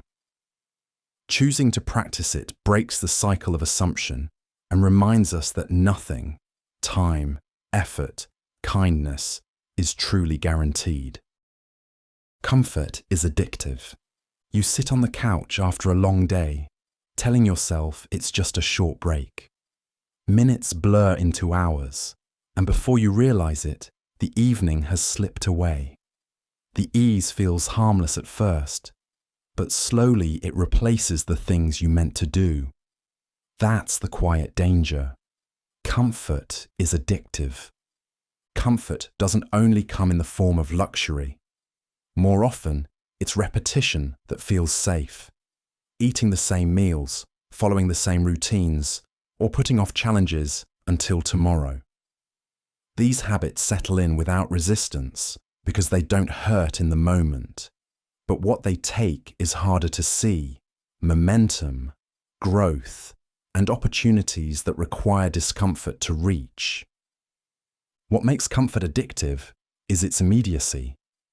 Relief arrives now. The rewards of effort, risk, or learning arrive later. When the mind weighs those two, it leans toward what feels easier, and the choice repeats until it becomes routine. Over time, the pattern shapes a life that looks steady on the outside, but quietly drifts from what once mattered. This doesn't mean rejecting rest or ease. Comfort has a role. It restores energy. It creates balance. The danger lies in letting it set the ceiling.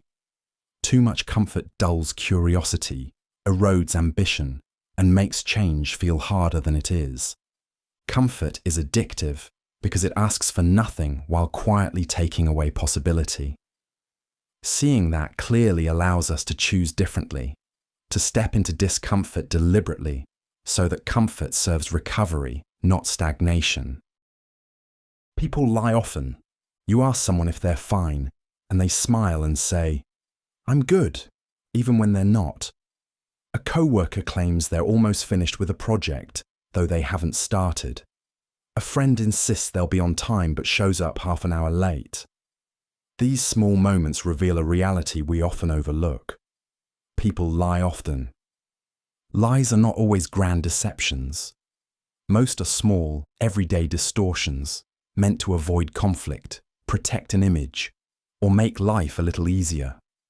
Psychologists call these prosocial lies, and research shows people tell them far more frequently than they realize.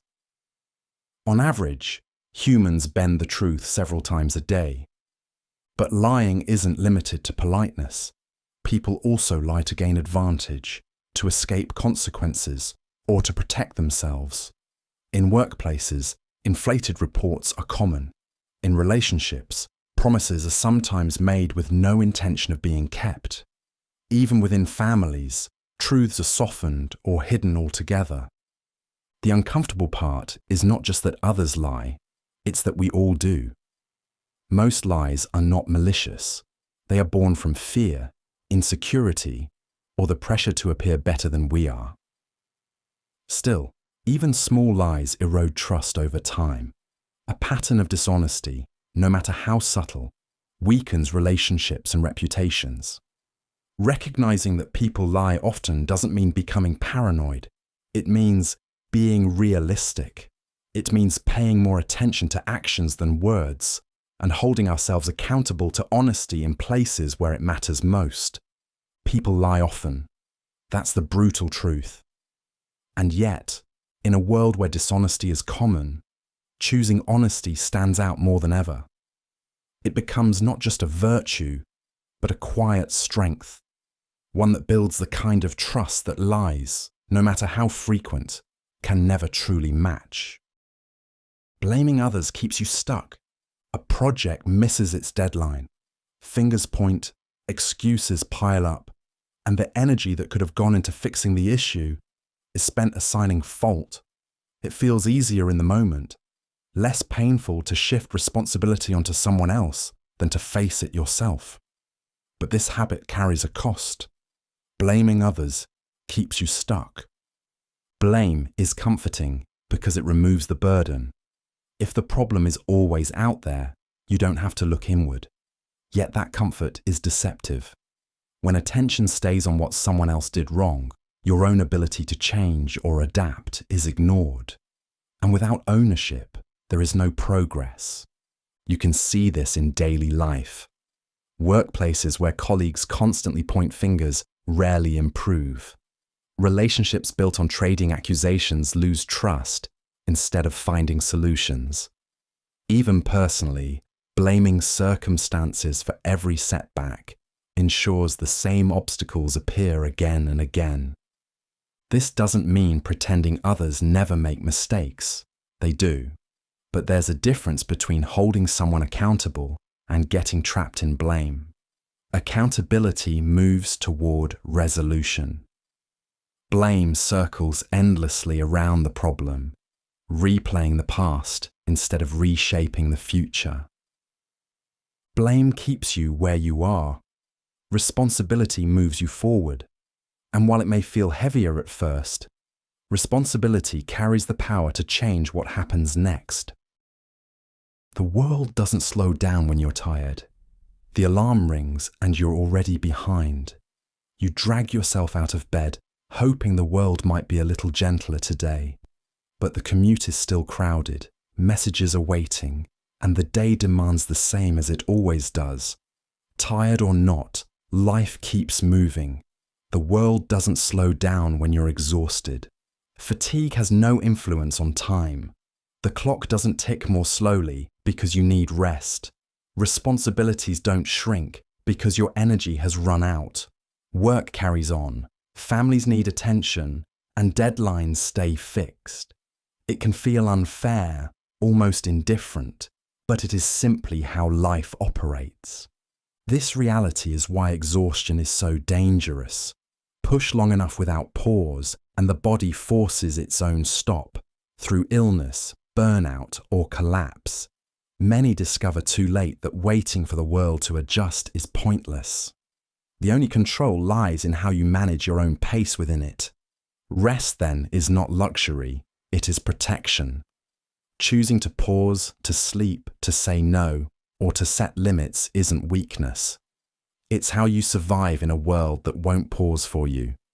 Those who learn this early carry their weight differently.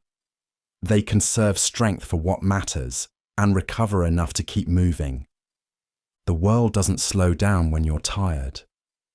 That truth may be harsh, but it carries perspective. If life won't adjust to you, you must adjust for yourself. In the end, the choice is between collapsing under the weight of constant demands or stepping back long enough to keep going. You can outgrow people you thought were forever. You flip through old photos and recognize faces that once felt inseparable from your life. Friends you spent every day with, people you were certain would always be close. Now, years later, many of those connections are gone. Not because of betrayal or conflict, but because you grew. And growth doesn't always move in the same direction.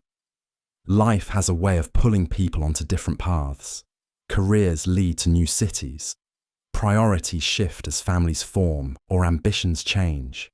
Even small differences, how time is spent, what values matter most, create distance that friendship alone can't always bridge. What once held you together quietly fades. This isn't a failure, though it can feel like one. We're taught to believe that real friendships or love should last forever. But the truth is that not every bond is meant to survive every season. Some were only ever meant to carry us through a particular chapter. Letting go often comes with guilt, but it doesn't erase the value of what came before. The laughter, the lessons, the moments shared, they still shaped you. Outgrowing someone doesn't mean they didn't matter. It means their role in your life was complete. You can outgrow people you thought were forever. That truth is painful, but it also makes space for the relationships that fit the person you are now. Some people are chapters, not the entire story, and recognizing that frees you to carry the memories with gratitude while walking forward unburdened. Not everyone matures at the same pace. At reunions, the differences often stand out. Some friends talk about careers, families, or long-term plans. Others still chase the same routines they had years ago, unchanged by time. The gap feels surprising, but it speaks to a simple truth. Not everyone matures at the same pace. Age doesn't guarantee growth. Two people can live the same number of years and walk away with completely different lessons. For some, hardship forces responsibility early. For others, comfort delays it. Growth is shaped less by time itself and more by how someone responds to what life places in front of them. You see it in relationships. One person ready to settle down, another still searching for the next thrill. You see it at work. One colleague steady under pressure, another quick to anger.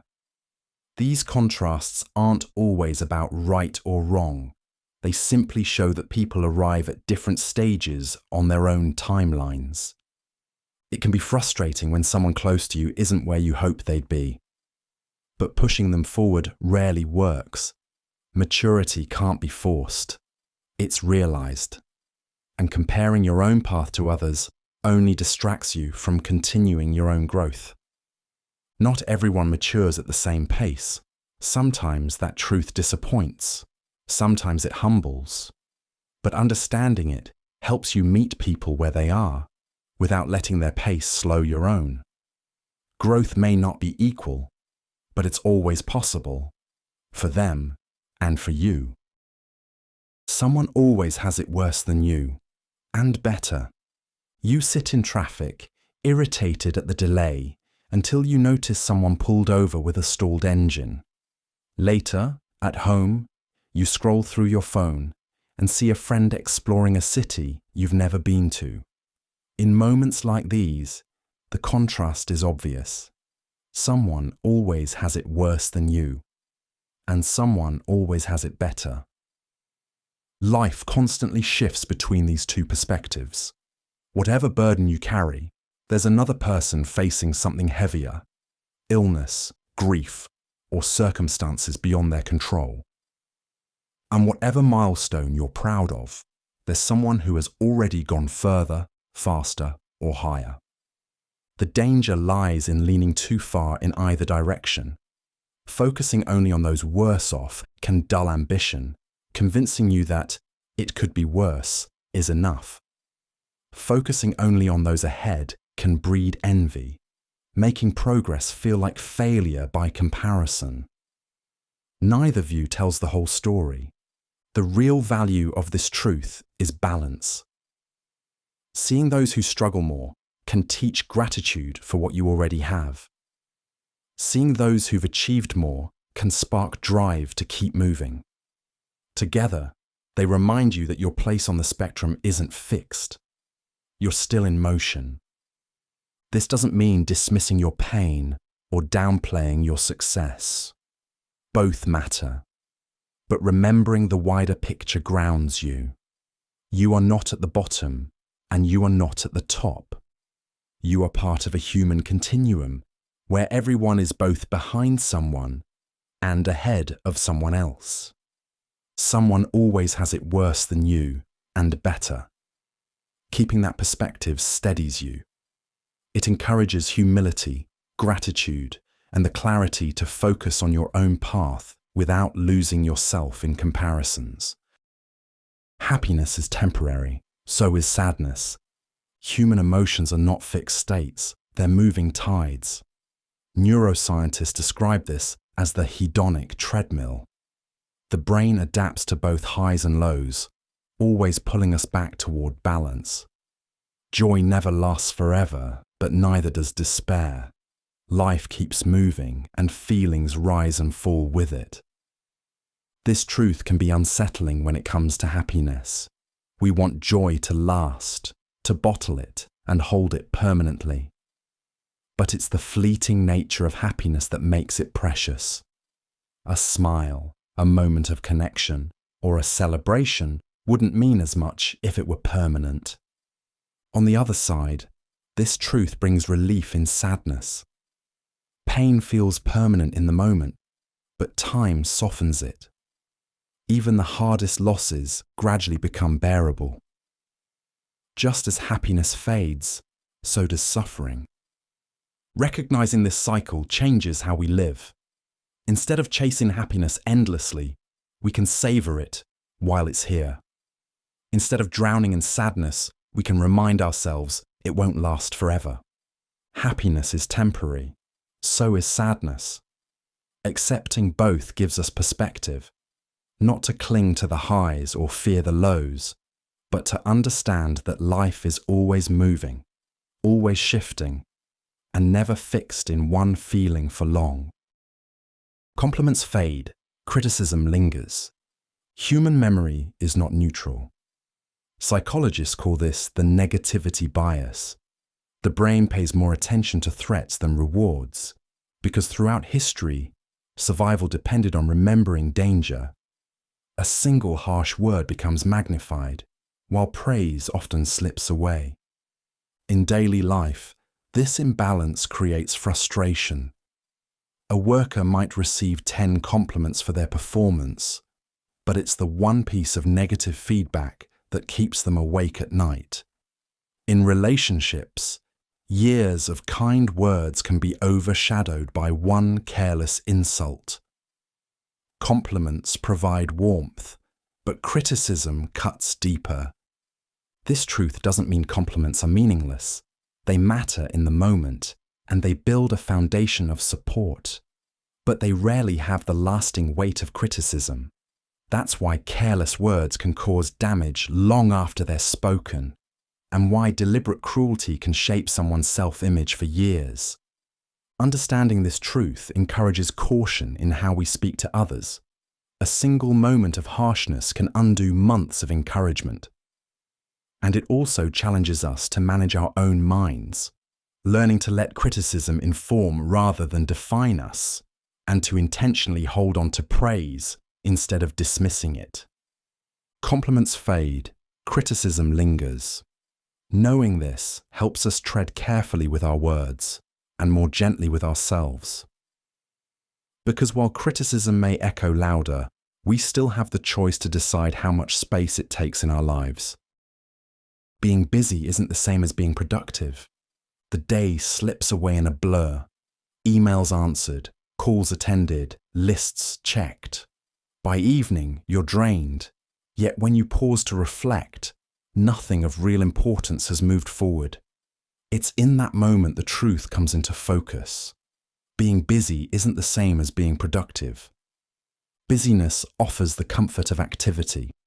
Filling every hour feels like progress because effort is visible. But effort without direction is just motion. Productivity, by contrast, is about outcomes, the quiet work that brings you closer to meaningful goals, even if it doesn't fill the calendar. The difference shows everywhere. Offices run on back-to-back meetings but struggle to deliver results. Students highlight pages of notes without actually learning. At home, Entire days get swallowed by chores while personal projects gather dust. Busy feels active, but productive feels impactful. Often, busyness becomes a shield. Small tasks are quick, manageable, and safe. They distract from the discomfort of tackling harder problems, the kind that demand focus, creativity, or risk. It's easier to check 10 minor items than to take one meaningful step forward. But only the meaningful steps shift the direction of your life. Recognizing this divide requires intention. It means asking not just, what am I doing, but why am I doing it? The goal is not to fill time, but to use it. True productivity often looks quieter. Fewer tasks, chosen deliberately, carried out with purpose. Being busy isn't the same as being productive. One consumes energy, the other creates change. And at the end of the day, it's not the hours you filled that matter, it's the progress you made. Jealousy reveals more about you than about them. You scroll through social media and see someone celebrating a promotion, a trip, or a new relationship. Outwardly, you keep scrolling. Inwardly, a quiet voice asks, why not me? That's when the truth shows itself. Jealousy reveals more about you than about them. Jealousy feels like it's directed at others, their happiness, their progress, their luck. But underneath, it's a reflection of your own unmet desires. Envy at a colleague's success points to your own ambitions. Discomfort at someone's relationship highlights what you long for. The emotion isn't a window into their life, it's a mirror into your own. This pattern is visible everywhere. Friendships strain not because one person achieved more, but because the other can't face what that success stirs inside. Workplaces fill with criticism that's really envy in disguise. Even in families, tension often grows less from unfairness than from comparison. Again and again, jealousy says more about what we want than about what others have. The hard part is admitting it. But once recognized, jealousy stops being just a burden. It can point you toward what matters. It can show where effort is needed, or where avoidance has kept you from moving forward. Instead of being a source of resentment, it can become a signal for growth. Jealousy reveals more about you than about them, and when you stop treating it as an attack on others, you start seeing it as a message about yourself. Their success doesn't take anything from you. It simply reflects what you've been waiting to build. What you tolerate is what you'll get. You let a coworker interrupt you during meetings, telling yourself it isn't worth the trouble.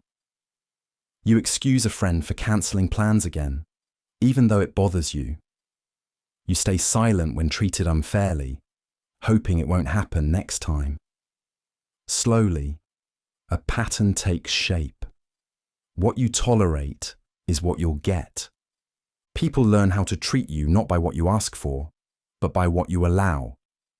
Boundaries aren't only words, they're enforced by action.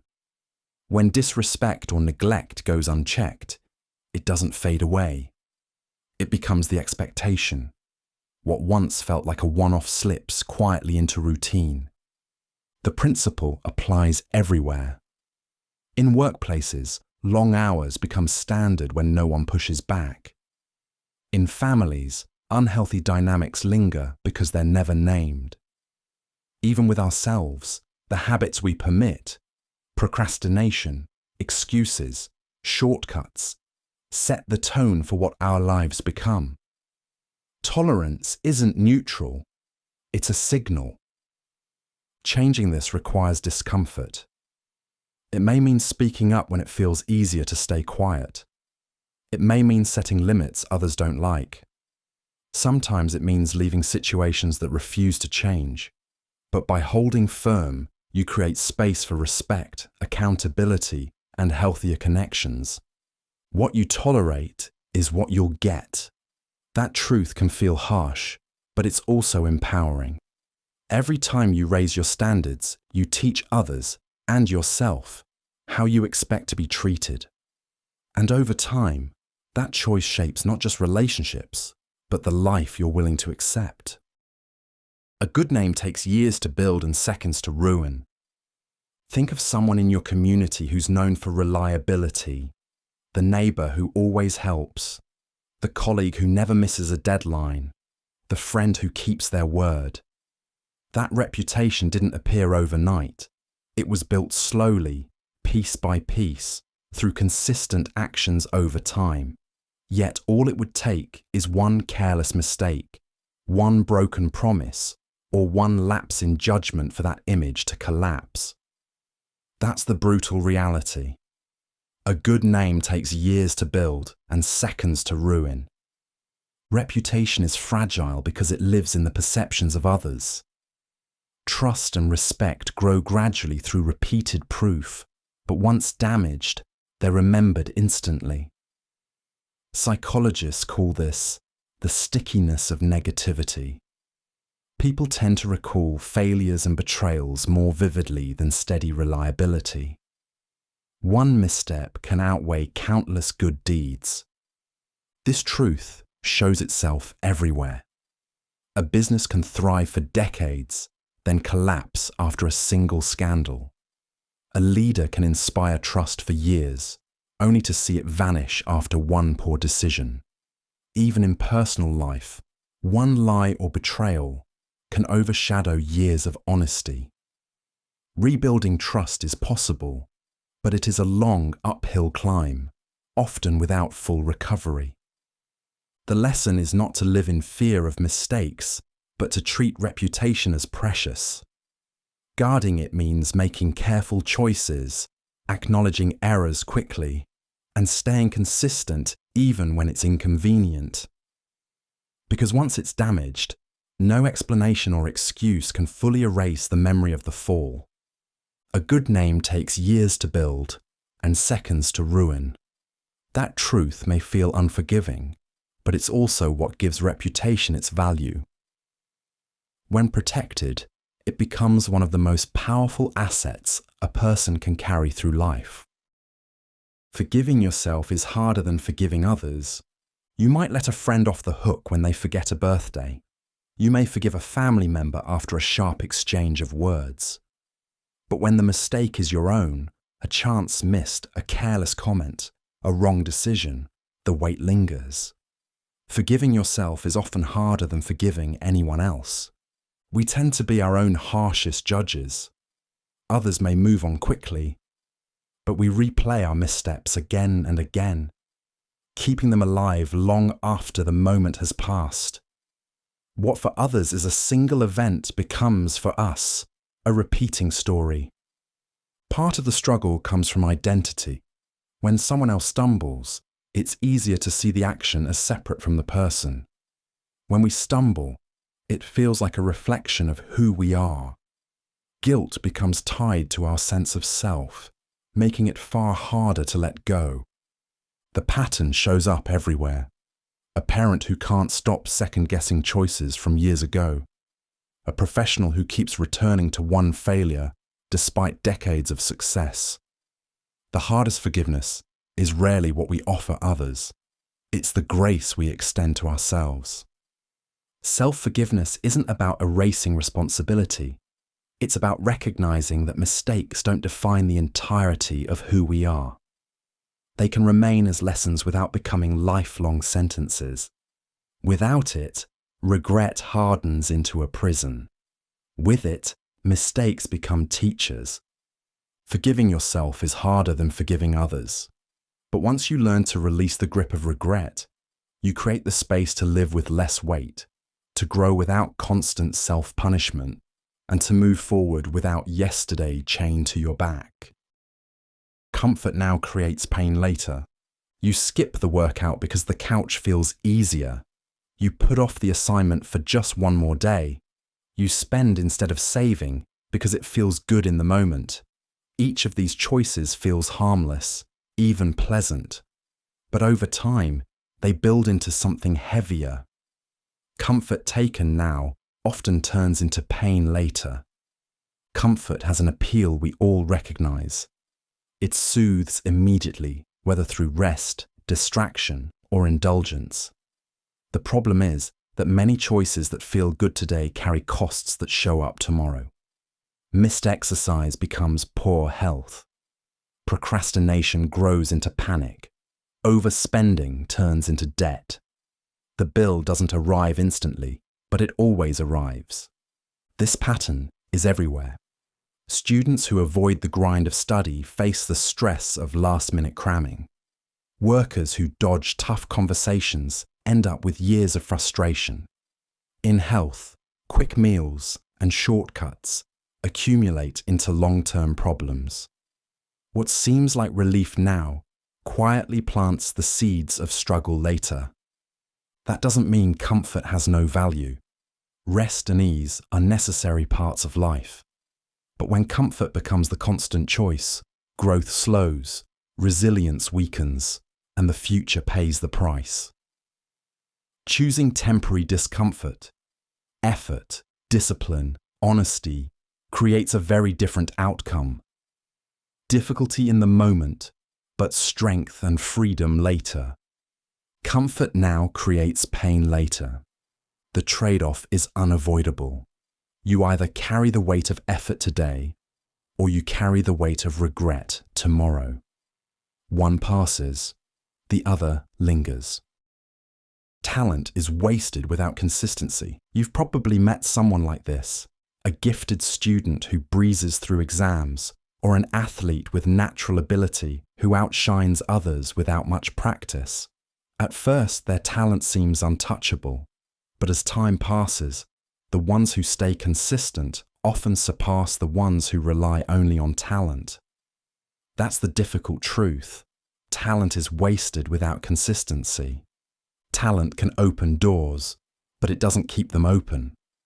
Skill gives an early advantage, but without steady practice, it fades. Musicians who don't rehearse lose their sharpness.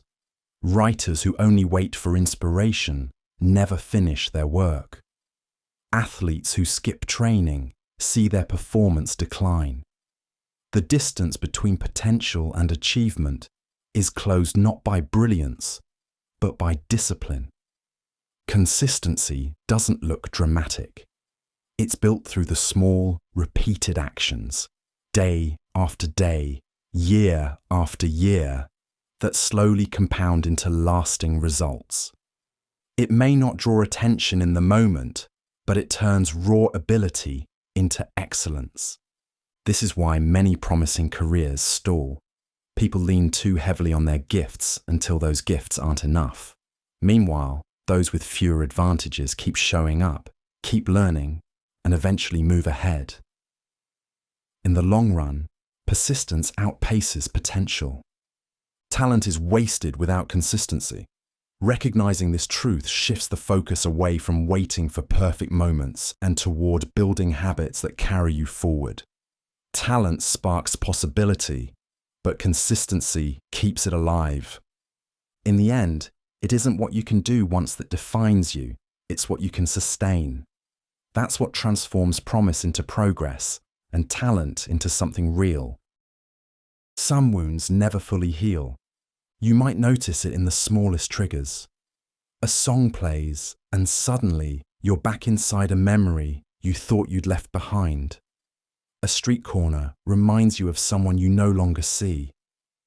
The pain may not be as sharp as it once was, but it's still there. That's the difficult truth. Some wounds never fully heal. Time softens pain, but it doesn't erase it. Grief, betrayal, regret. These experiences leave traces that resurface without warning. Just like a scar on the body, the wound closes, but sensitivity remains. It becomes part of you, shaping how you see the world and how you move through it. This truth is visible everywhere. A parent who loses a child learns to live again, but the absence never disappears. Someone who has been betrayed may open their heart again. but a quiet caution always lingers. These wounds don't vanish, they become woven into who we are. Acknowledging this isn't hopelessness, it's honesty. Pretending time erases everything only deepens the frustration when old pain resurfaces. Accepting that some wounds remain allows us to treat ourselves with more patience. Healing doesn't always mean returning to how things were. Sometimes it means learning to live alongside the mark left behind. Some wounds never fully heal. That may sound heavy, but it's also what defines resilience. People don't survive by erasing the past. They survive by carrying it forward, adapting around it, and proving that even with scars, life continues. Your feelings don't change facts. You might dread an exam, hoping the questions will turn out easier than they are. Or you might convince yourself a risky choice will work simply because you want it to. But when the results arrive, reality doesn't bend. That's the difficult truth. Your feelings don't change facts. Emotions are powerful. They shape how we see the world, influence our choices, and even color our memories. But they are not the same as reality. Fear doesn't make something more dangerous. Confidence doesn't make an idea more effective. Anger doesn't make you right. Facts stay fixed no matter what emotions we attach to them. Everyday life makes this clear. The scale shows the same number whether you're proud or disappointed. A deadline comes whether you feel ready or not. A relationship changes only through actions, not through wishing. Feelings can inspire, but they cannot rewrite what exists. The trap is easy to fall into. We live through emotions, so they feel like truth. But mistaking emotion for fact often leads to poor decisions, denying problems that are real, or believing certainty alone guarantees success. This doesn't mean emotions don't matter. They do. They guide, they warn, they motivate. But outcomes are decided by reality, not by what we hope reality should be. Your feelings don't change facts. Accepting this makes life clearer. It allows emotion to have its place without confusing it for truth. And in that clarity lies strength, the ability to face reality as it is, steady and unmoved, no matter how you feel about it. You can't control how others treat you, only how you react. Someone cuts you off in traffic. A colleague brushes aside your idea. A friend forgets to return a call. In those moments, frustration rises, and the instinct is to demand change from them. But there's a truth that never shifts. You can't control how others treat you, only how you respond. Every person acts from forces you can't see. Stress, values, habits, pressures you'll never fully know. Their choices are theirs. Sometimes they'll act with kindness, sometimes with disregard. Trying to bend their behavior to your will is an endless fight, one that always leaves you drained. What you can influence is your own reaction. You may not stop someone from being dismissive, but you can choose whether to mirror it, rise above it, or simply walk away. That moment of choice is where real control lives. This pattern shows itself everywhere. In workplaces, fairness can't be guaranteed, but professionalism can. In families, conflicts flare, but one person's restraint can prevent escalation. Even on the street, a pause before reacting can decide whether the moment ends in calm or chaos. Recognizing this truth isn't about excusing poor behavior. It's about refusing to hand over your power. The actions of others are unpredictable. Your response is not. You can't control how others treat you, but you can decide how you carry yourself in the face of it. And over time, that choice shapes not only how others see you, but how you see yourself. Tomorrow isn't promised. You make plans for next month. You delay a call with a friend until the weekend. You assume there will be more time, because there usually is. But the truth is far less certain. Tomorrow isn't promised. We move through life as if days stretch endlessly ahead, saving words, delaying dreams, postponing what matters most. Yet life has always been fragile. A sudden accident, an unexpected illness, or a twist of circumstance can bring change no one anticipated. The calendar is an illusion of control. Time doesn't owe us another page. Across history and in daily life, this reality repeats. Letters were never sent, conversations never had, ambitions left waiting for later. But later never came. What lingers after is not just loss, but the weight of what was postponed. Understanding this isn't about living recklessly, it's about clarity. When you see time as limited, priorities shift.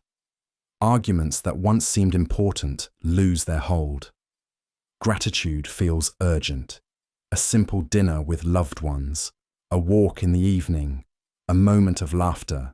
These become treasures, not afterthoughts. Tomorrow isn't promised. Accepting that truth doesn't remove the future, it simply brings the present into focus. It urges us to speak, to begin, to appreciate, not someday, but now. Because the only time life guarantees is the moment you hold in your hands. And making the most of it is the surest way to live without regret. Popularity fades faster than character lasts. In school, you probably remember the popular kids, the ones with the loudest laughs, the biggest circles, the names that everyone seemed to know. But years later, many of those names fade. What lingers isn't who drew the most attention, but how people acted when it mattered. Popularity fades faster than character lasts. Popularity is built on attention, and attention doesn't stay still. Social circles change, new faces arrive, and what once seemed important is quickly replaced. The charm or status that makes someone stand out in one season rarely carries into the next. Character, on the other hand, travels with you. Honesty, respect, and reliability don't rely on shifting crowds. They shape how people remember you across time. Someone admired for kindness in youth is often respected decades later. But those remembered only for popularity are rarely remembered for long. You can see this everywhere. In workplaces, the person who networks widely may get noticed early, but the colleague who quietly shows consistency, helps others, and acts with integrity is the one people count on. In families, it's not the most entertaining relative who leaves the deepest mark. It's the one who could be trusted. Popularity is temporary by design. Character endures because it leaves an imprint on others long after attention moves on. When the spotlight fades, and it always does, what remains is not how many people knew your name, but how you carried yourself. And in the long run, that weighs more than any moment of applause. People project their insecurities onto you. You share an accomplishment, and instead of congratulations, someone brushes it off as luck. You set a boundary, and they call you selfish. You speak with confidence, and they accuse you of arrogance. In moments like these, the criticism often reveals less about you and more about them. People project their insecurities onto others. Projection is when someone takes the doubts, fears, or traits they dislike in themselves and pushes them outward. A person struggling with inadequacy might belittle your success. Someone uneasy about their own honesty may accuse you of being deceptive. Their judgments are less a reflection of your character than a mirror of their own struggles. This is why criticism can feel so misplaced. A reliable employee is labelled unreliable by a boss who cuts corners. A generous person is accused of manipulation by someone who fears being exposed. The pattern is consistent. The traits people deny in themselves often become the ones they assign to others. Recognizing this doesn't make projection easier to endure, but it helps separate what belongs to you from what doesn't. Not all feedback carries truth. Some criticism holds value, pointing toward growth. But much of it is noise, others handing you pieces of themselves they refuse to face. People project their insecurities onto you. That truth is harsh, but it's also liberating. You don't have to carry what isn't yours. By seeing projection for what it is, you keep your self-image rooted in reality rather than in someone else's reflection. Lies eventually catch up. Lies provide a kind of temporary shelter. They soften awkward moments, avoid conflict, or deflect responsibility. In the moment, they feel like an easy escape. But every lie creates distance between appearance and reality, and that distance has to be managed. The more lies accumulate, the heavier the burden of keeping them aligned. Eventually, the truth leaks through, sometimes by contradiction, sometimes by accident, and sometimes because memories simply don't hold together. The strain of lying is constant. While truth requires no rehearsal, dishonesty demands effort, details to remember, behaviors to adjust, stories to maintain. Over time, this makes lies fragile. A single slip is enough to unravel them, often with consequences more damaging than the truth would have caused at the start. Life offers countless reminders. Leaders who built influence on false promises were eventually undone when reality exposed the gaps. Professionals who exaggerated accomplishments faced downfall once their results failed to match. Even in families and friendships, dishonesty rarely stays hidden.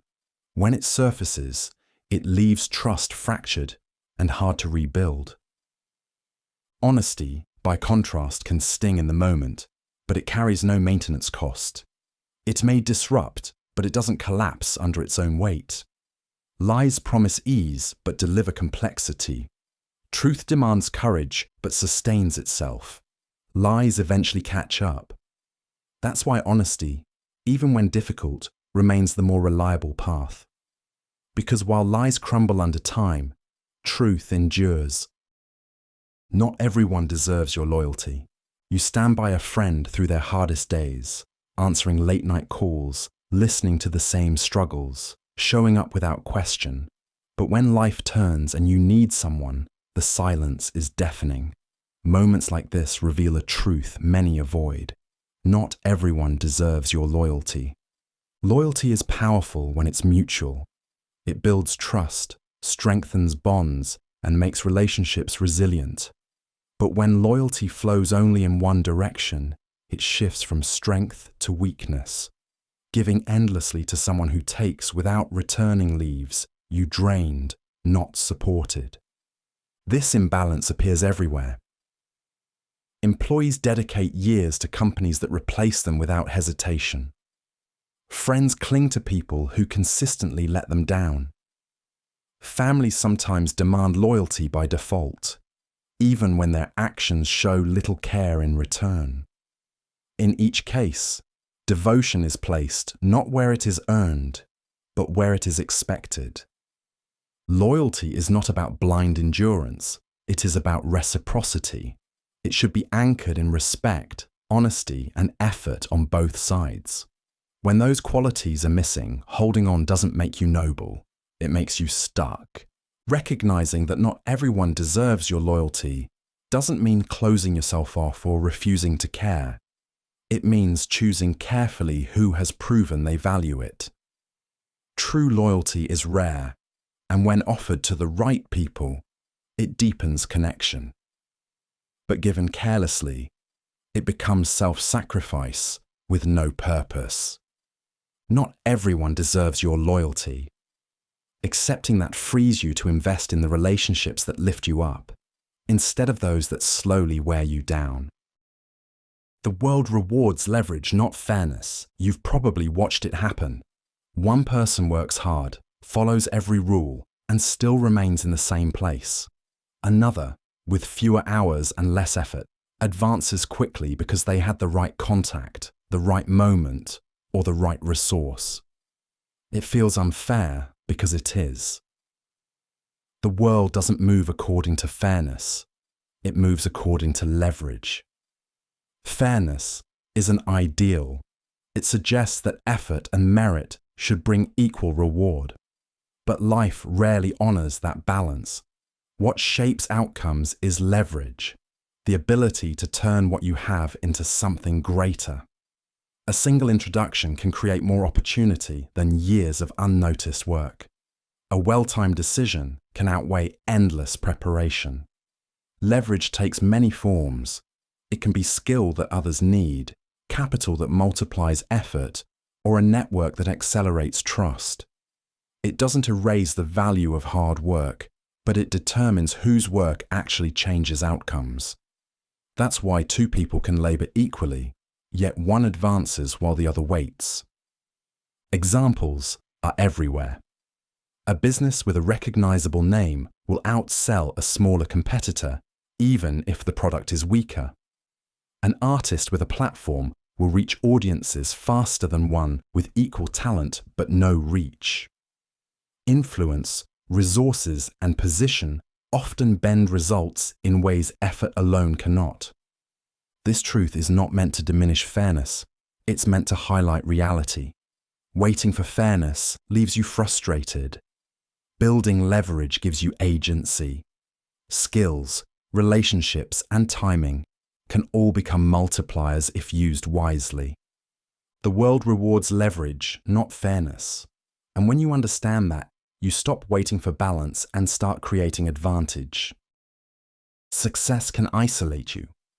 At first, success feels like a celebration.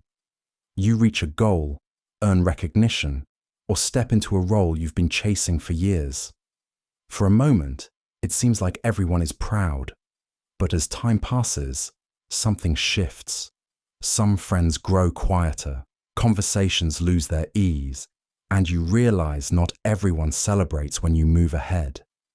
Success, for all its rewards, can also leave you standing apart. The reason is simple. Success changes the landscape. Shared struggles and familiar routines no longer connect you in the same way. While you adapt to new challenges and opportunities, others may see your progress as a reminder of what they haven't done, or what they fear they cannot do. Admiration often mixes with comparison, and comparison creates distance. This isn't rare.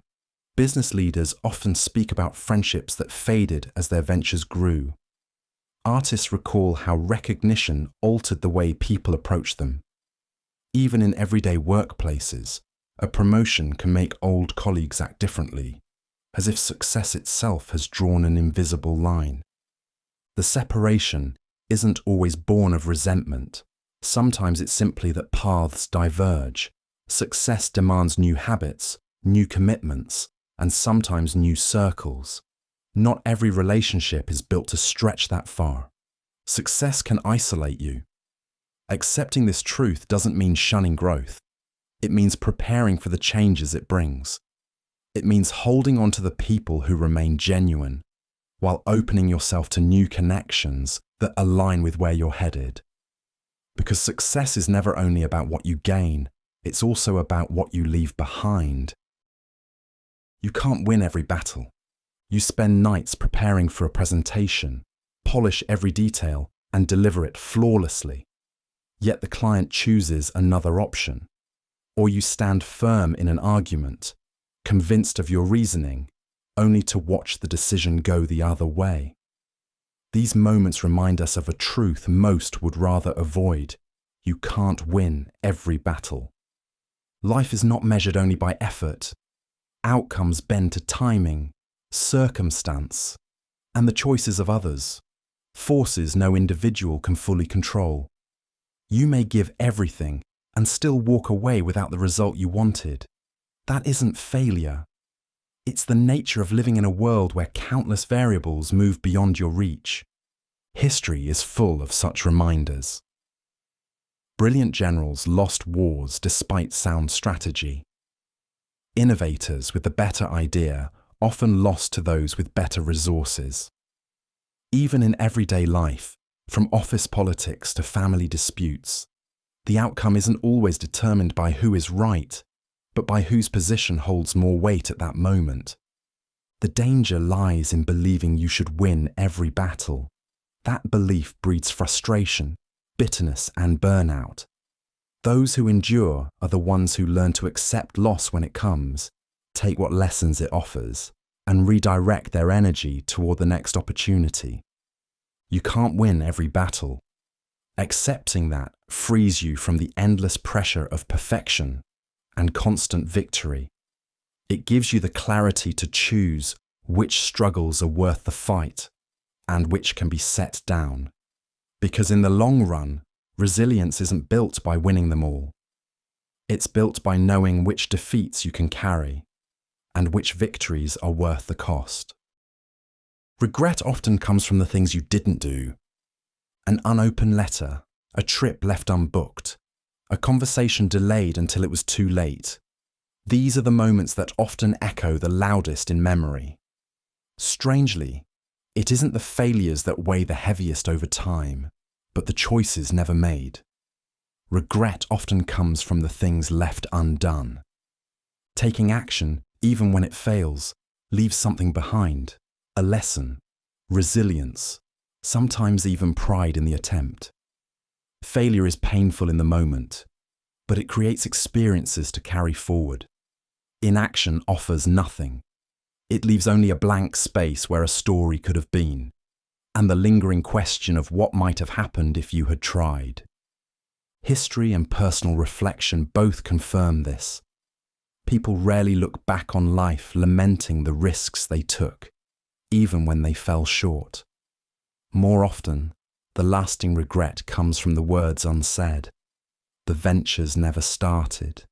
The doors never opened. Playing it safe feels comfortable in the moment, but comfort often turns into longing later.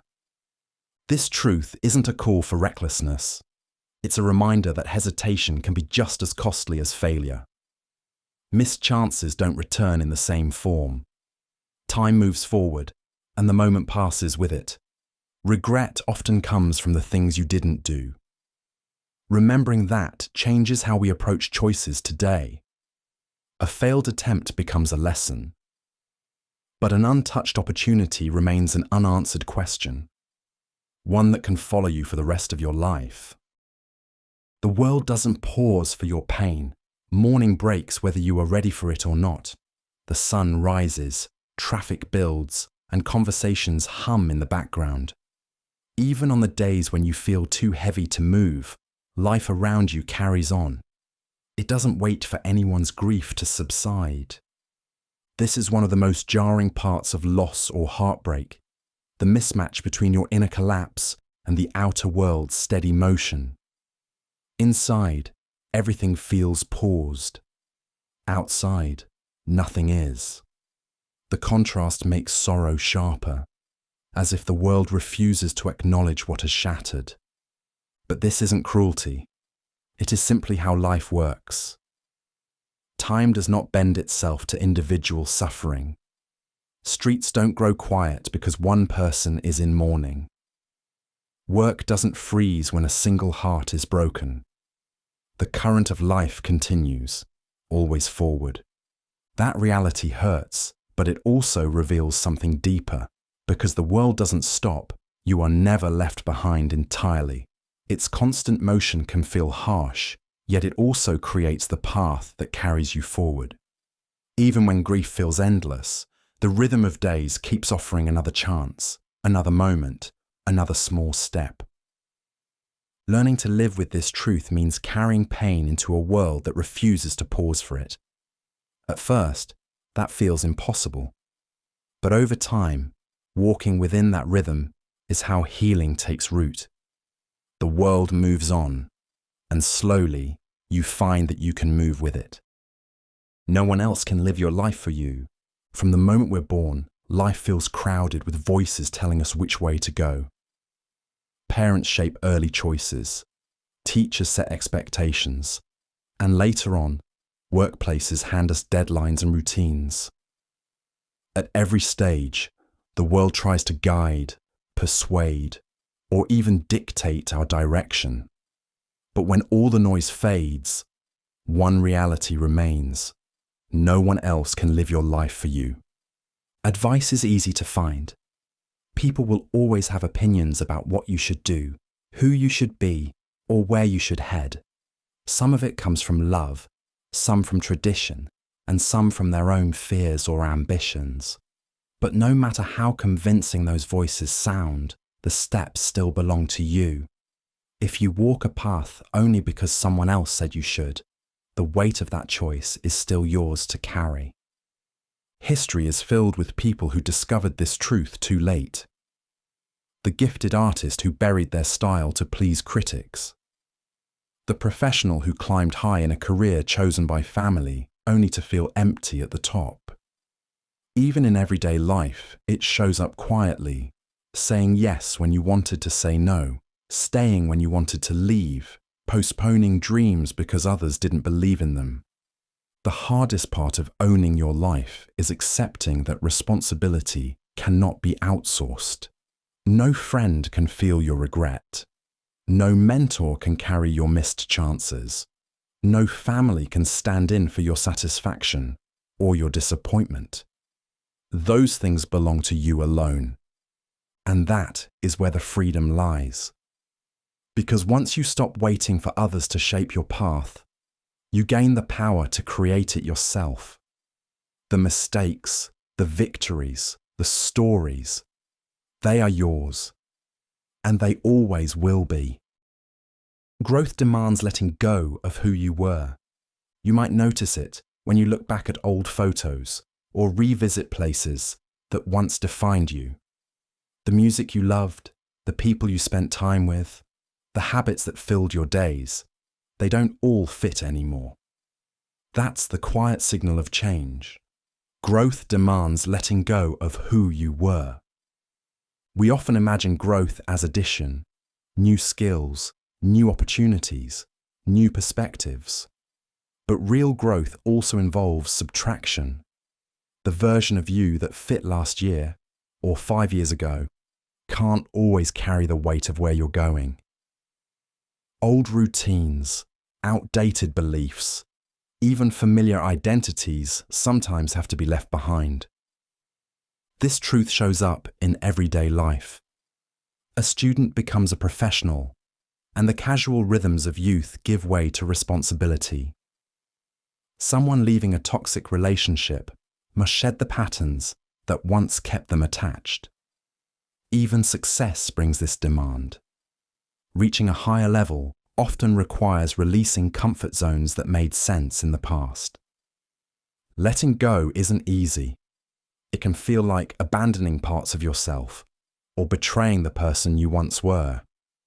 But holding on too tightly keeps you stuck in chapters that no longer serve you. Growth, by definition, requires change, and change often means leaving behind what no longer fits. Growth demands letting go of who you were, accepting that truth makes transformation less painful. You don't erase the past, you honor it for carrying you this far. But you also recognize that the past isn't designed to carry you forward. To step into who you can become, you must release who you've already been. People remember your failures longer than your kindness. Kindness, while valuable, tends to fade into the background because it's expected. Small acts of decency rarely make headlines. But when someone stumbles, the story sticks. Failures feel sharper, easier to recall, and more likely to be repeated in conversation. It's why reputations can crumble overnight, even after years of steady goodwill. This isn't because people are cruel by nature. It's because the human mind pays more attention to what disrupts the norm. Kindness blends in with the flow of daily life, while failure stands out as an interruption. One broken promise can overshadow 100 kept. One public error can outweigh countless private efforts. You see this truth everywhere. Athletes remembered not for their wins, but for a costly mistake. Leaders judged less by steady years than by one bad decision. Even in personal relationships, a single moment of betrayal can leave a deeper mark than years of loyalty. It's a harsh reality, but not without guidance. If people remember failures longer, then protecting your integrity and handling mistakes carefully becomes essential. Owning errors, correcting them quickly, and maintaining consistency helps soften their weight over time. People remember your failures longer than your kindness. Accepting this doesn't mean abandoning kindness. It means understanding its quiet role. Kindness builds trust slowly, while failure tests it suddenly. The challenge is not to stop being kind, but to live in a way where your character speaks louder than your stumbles. Most people settle instead of chasing what they want. Walk into any cafe and you'll hear it in passing conversations. Someone mentions the trip they never took, the dream job they once imagined, or the business idea they tucked away years ago. The words carry no urgency now, just resignation.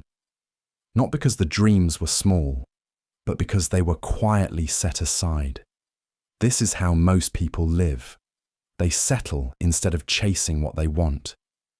Settling feels safe. It promises stability, predictability, and fewer chances to fail. The steady job is easier than building something uncertain. The familiar relationship is less frightening than starting over. What begins as a choice for security gradually turns into a pattern, and that pattern becomes a life. The alternative, chasing what you want, demands more. It asks for late nights, for risk, for the willingness to stumble and begin again. It requires tolerating doubt and uncertainty. Many see that cost and step back, convincing themselves that wanting less is wiser than striving for more. Examples appear everywhere. Musicians trade their instruments for office desks. Students with bold ideas reshape them into safer careers.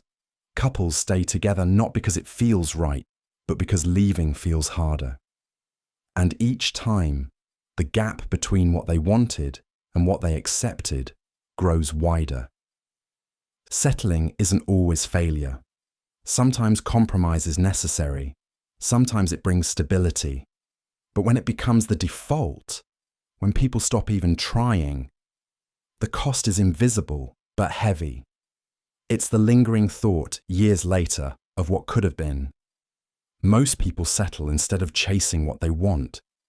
The truth isn't meant to condemn, but to awaken. Because while chasing carries the risk of failure, settling carries something worse, the quiet weight of a life only half lived. The mirror shows flaws you can't hide from.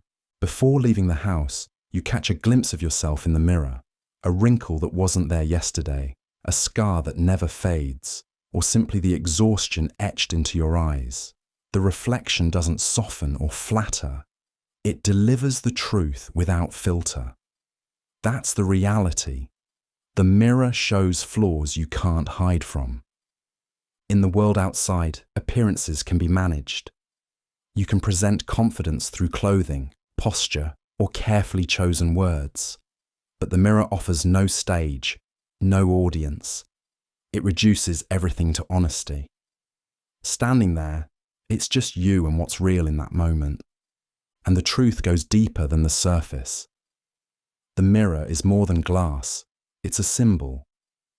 Just as it reveals physical imperfections, life reflects back the habits, choices, and character traits we'd prefer to ignore, missed commitments, neglected health, or patterns we pretend don't exist, eventually show up in ways we can't disguise. You can mislead others for a time, but you cannot mislead yourself forever. This encounter with truth can drive people in two directions. Some turn away, avoiding reflection, choosing distraction, denial, or endless busyness instead. Others lean in, using the discomfort as a call to act. The flaws are not a verdict of unworthiness. They are reminders of where growth begins. The mirror shows flaws you can't hide from. That fact may feel uncomfortable, but it is also freeing. Because once you see clearly, you have a choice: to remain the same or to begin changing. The mirror's role ends at reflection. What happens next, whether you step forward into growth or retreat back into avoidance, belongs entirely to you.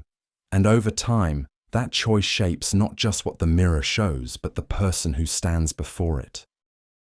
Time spent angry is never returned. An argument replays in your mind. You imagine the words you should have said, the perfect response that never came. Hours slip by while the tension sits heavy, stealing energy and peace. And when those hours are gone, they don't come back. That's the truth. Time spent angry is never returned. Anger is deceptive. In the moment, it feels powerful, like taking control, but it burns through focus the way fire burns through fuel. What's left afterward is exhaustion, distraction, and the quiet realization that nothing meaningful was gained. Think of the days lost after a fight with someone close. Even when reconciliation comes, the time spent seething remains wasted. Think of the projects left untouched, the opportunities missed, the simple joys overlooked, all sacrificed to frustration that never built anything lasting. Unlike money, which can be earned again, or possessions, which can be replaced, time offers no refund. This doesn't mean anger has no place. Sometimes it signals a boundary crossed or a wrong that must be addressed. But when anger lingers beyond its purpose, when it becomes a state of living rather than a spark for action, it quietly erodes the very life it claims to defend. The truth is simple. Time spent angry is never returned. You can't erase the hours consumed by bitterness, but you can choose how much more of your life you allow it to take. Calm, gratitude, and focus may not arrive as quickly as anger, but they build moments that endure. Every day offers only so many hours. Choosing to spend them in anger is a decision to hand them away forever. Choosing otherwise is how you reclaim them, turning fleeting moments into time that truly belongs to you. Life punishes procrastination. You tell yourself you'll start tomorrow. The assignment, the workout, the important call, it can all wait one more day. But then deadlines close in, opportunities disappear, and the weight of delay turns into stress. That's when the lesson becomes clear. Life punishes procrastination. Procrastination disguises itself as comfort. Putting things off feels harmless, even soothing, but the cost builds quietly. A missed deadline might mean a lost grade or a lost client. A delayed health check becomes a bigger problem later. Even relationships can wither when effort is postponed too long. Life has its own clock, and it rarely waits for hesitation. What makes procrastination so damaging is that its punishment is often disproportionate. Hours of delay can erase months of opportunity. A single moment of hesitation can close doors forever. Unlike small daily mistakes, procrastination compounds, creating consequences larger than the effort it would have taken to act. This truth plays out everywhere. Students cram in panic for exams they could have prepared for steadily. Professionals scramble at the last minute, producing work that could have been stronger with time. Even personal goals, learning a skill, building savings, improving health, slip away when later becomes never. Life punishes procrastination. Accepting this truth doesn't mean living in constant urgency. It means recognizing that action today protects you from regret tomorrow. Every task avoided becomes a debt, and eventually the bill arrives. The only way to avoid the cost is to do the work before it's due. Because in the end, procrastination never feels heavy in the moment. The punishment comes later, when opportunities are gone, when time has run out, and when the chance to act is no longer yours to take. Your potential means nothing without execution. Potential is seductive. It paints vivid pictures of what might be possible, a career waiting to unfold, a gift waiting to be recognized, a dream just within reach. But potential is only raw material. Left untouched, it gathers dust. The brutal truth is that potential without execution decays into nothing. History is littered with examples. Brilliant inventors whose ideas never left notebooks. Athletes who dazzled in youth but faded without training. Students called gifted who never pushed past the early praise. They had the raw material. What they lacked was the grind that turns talent into achievement. Execution doesn't glitter. It looks like repetition, practice, discipline, and patience. It's the painter showing up to a blank canvas again and again. The writer cutting whole chapters to sharpen a story. The worker refining small details no one else notices. Execution rarely feels grand in the moment, but it's the only thing that transforms promise into proof. Potential comforts us. It suggests greatness is possible. But execution challenges us because it demands effort now. Without it, potential becomes a trap, convincing us that what we could do somehow matters more than what we actually do. The truth is harsh. The world remembers results, not possibilities. Potential whispers. Execution speaks loudly, and only one leaves a mark. Dreams demand sacrifice you may not be willing to pay. Crowds cheer when the medal is lifted, when the product launches, when the curtain rises. Glory is what the world notices. But behind every moment like that lies a quieter truth. Dreams are paid for in hours no one applauds, with sacrifices that never make it into the highlight reel. Dreams are beautiful, precisely because they promise something greater than the ordinary. Yet greatness isn't free. To move closer to one vision means stepping away from something else. The student aiming high spends long nights alone in the library while friends gather elsewhere. The entrepreneur risks stability and sleep in exchange for the chance at building something larger. The artist gives years to practice before anyone pays attention. In each story, what's gained is tied directly to what's given up. The reality is sobering. Desire alone isn't enough. Almost everyone wants the reward. Far fewer are prepared to endure the cost. Setbacks, exhaustion, and missed comforts make the road longer than it looks from the outside. Many stop not because the dream was unreachable, but because the price was heavier than expected. This truth isn't meant to discourage. It's meant to clarify. Every dream carries a bill. Some are worth paying. Others aren't. Knowing that difference shapes the path forward. Dreams demand sacrifice. They always have. The choice isn't whether sacrifice will be required, but whether you're willing to give what it takes. And when the applause fades, and some truths hurt more than lies.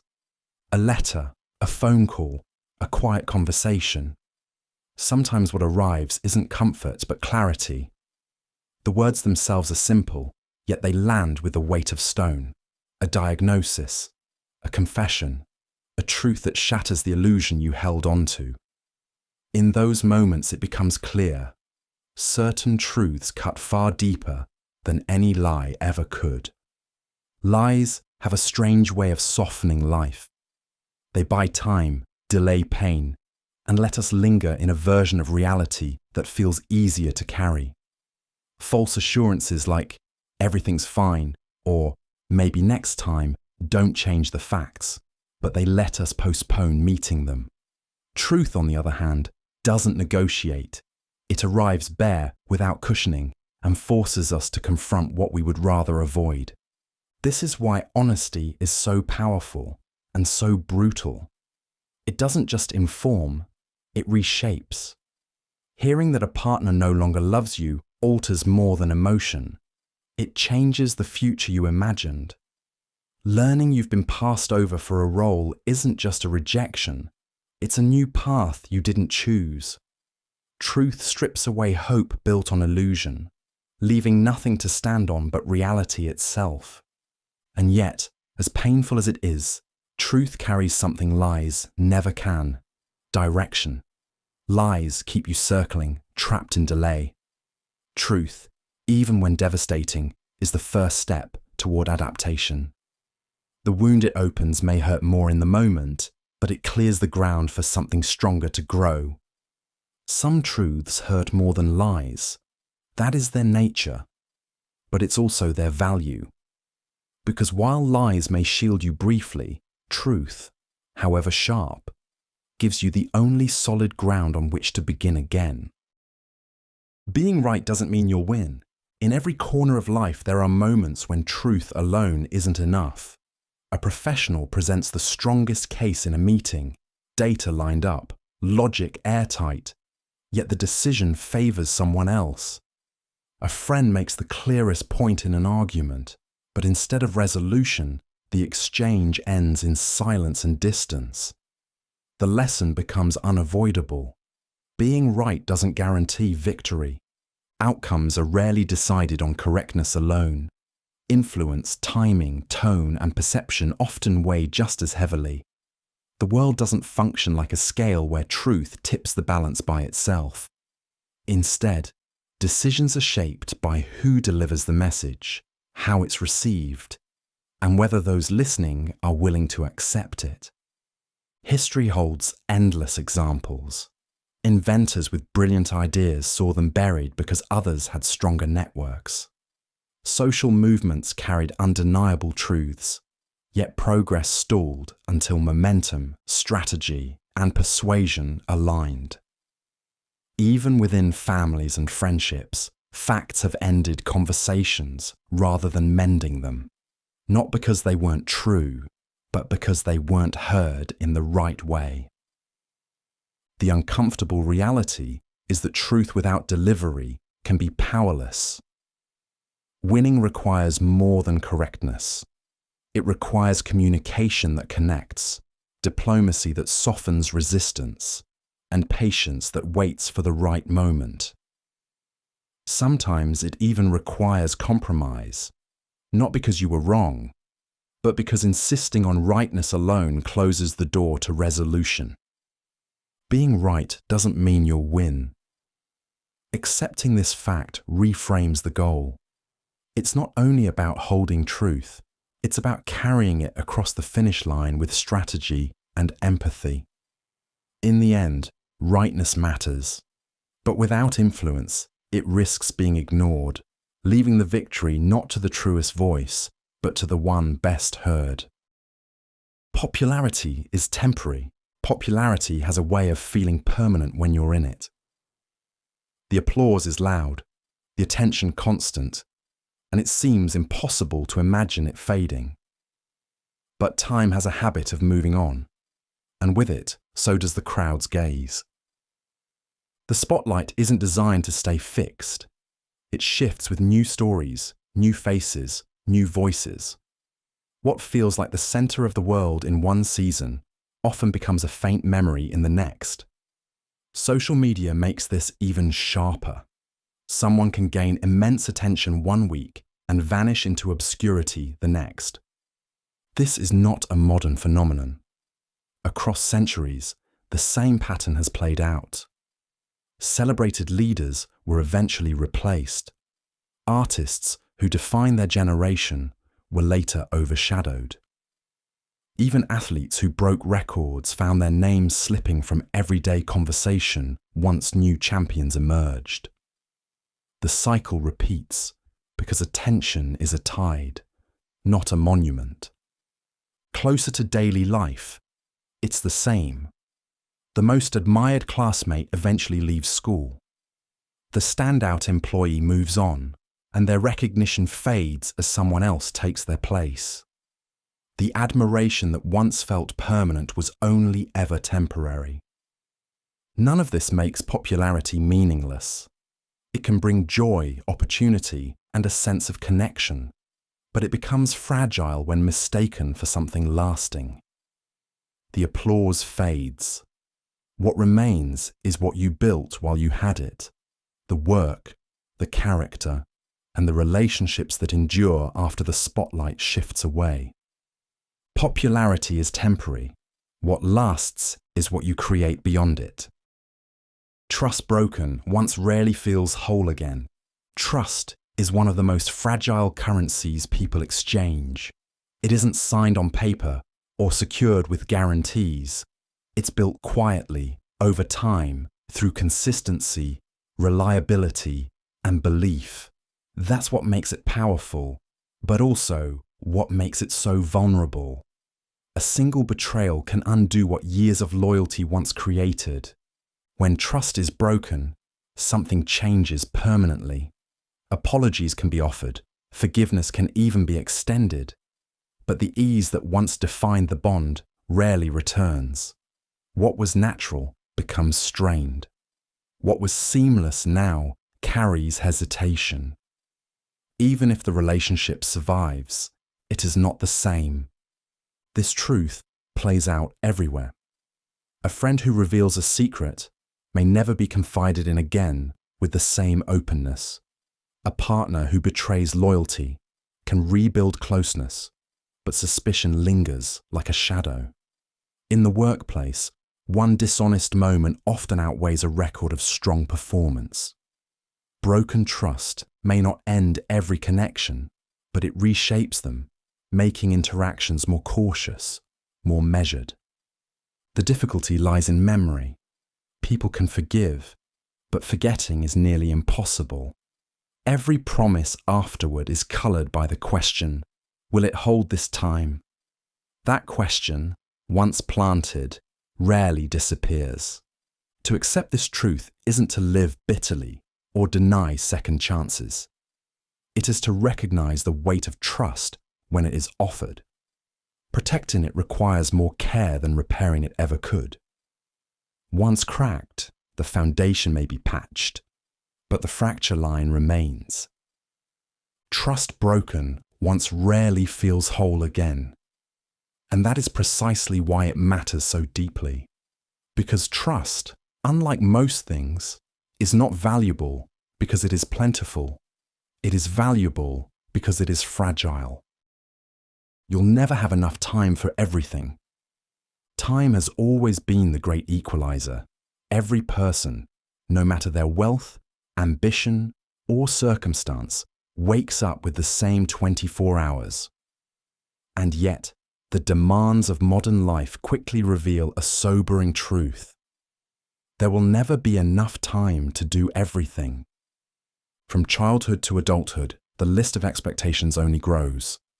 Study harder, build a career, nurture relationships, take care of health, stay informed, travel, save money, find purpose.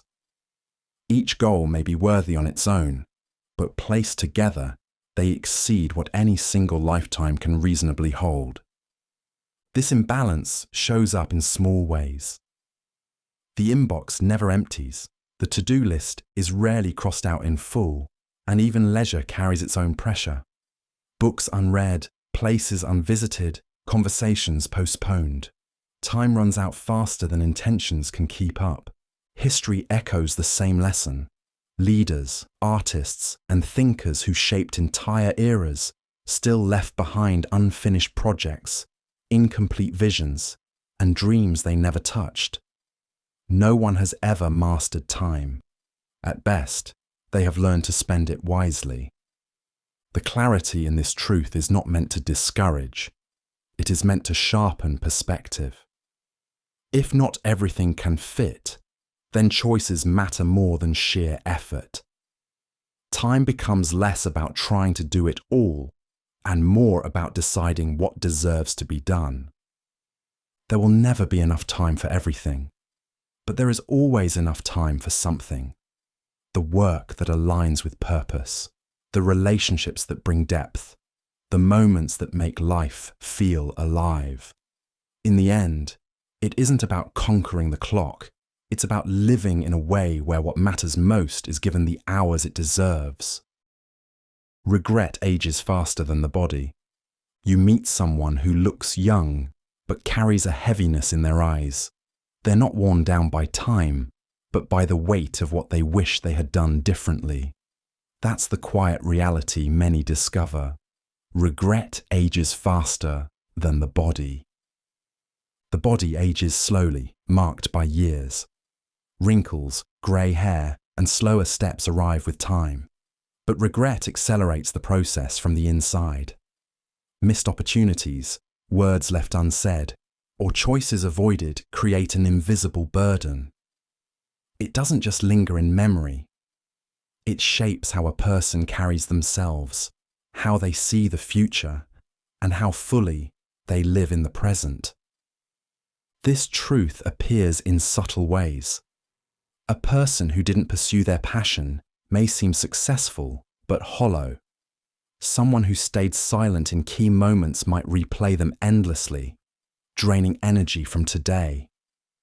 Regret becomes a constant reminder of what might have been, stealing vitality long before age naturally would.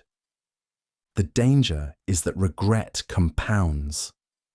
One missed chance becomes another, and over time, the accumulation creates a sense of being trapped by the past. Unlike physical aging, which is inevitable, this kind of aging can be avoided, but only by action. Regret ages faster than the body. Accepting this truth reminds us that the real cost of inaction isn't just lost opportunity, it's lost life. Taking risks, speaking up, and choosing courage over hesitation may not guarantee success, but they protect against the corrosive weight of what if. In the end, years will mark us all.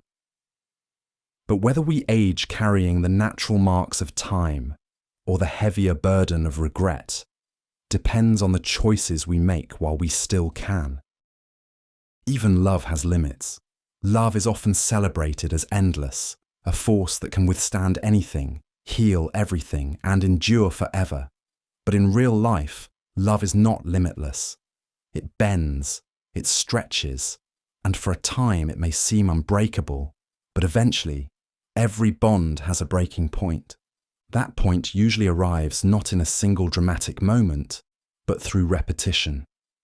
Trust erodes after being broken too many times. Disrespect hardens into distance. Patterns of neglect slowly outweigh gestures of care. The affection may still exist, but its ability to sustain the relationship weakens with each crack. Examples surround us. Couples who once shared years of closeness drift apart when effort disappears. Friendships fade after disappointment turns into routine. Even family ties, often believed to be unshakable, can fray when harm outweighs connection. The presence of love alone isn't always enough to hold things together. This reality doesn't mean the love was false or shallow. It means love cannot carry everything on its own. For it to endure, it must be supported by respect, by effort, by trust. Without these foundations, even the deepest affection eventually breaks under the strain. The truth that love has limits can feel harsh, but it also carries clarity. It teaches that loyalty should not excuse betrayal, and that care must be reciprocated if a bond is to last. Recognizing these limits does not weaken love. It protects it. In the end, love is strong, but it is not indestructible. It thrives when nurtured, but it falters when taken for granted. Accepting that truth doesn't make love smaller, it makes it real. and in its reality lies the reminder that what is valued must also be protected. Discomfort is the price of growth. The first steps after a long pause are rarely graceful. Muscles resist, lungs protest, and the body begs to stop. That sting is easy to mistake for weakness, but it's actually evidence of progress beginning. Discomfort, in nearly every form of growth, is the unavoidable toll. Comfort offers stability, predictability, and ease. It shelters us from strain, but it also shelters us from change. Real progress demands friction, trying skills that aren't mastered yet, stepping into unfamiliar roles, facing fears instead of hiding from them. The unease that follows isn't failure. It's the cost of expansion. Nature shows this clearly. A muscle becomes stronger only after micro-tears repair themselves. Seeds must break open to grow. Even a caterpillar must endure confinement before transformation. Growth and discomfort arrive hand in hand. One does not happen without the other. Daily life mirrors the same law. Careers advance when people take on projects they aren't fully prepared for. Personal discipline deepens when old habits are challenged. Even relationships grow when difficult conversations are faced instead of avoided. The pattern is constant. What feels uncomfortable today is often what creates strength tomorrow.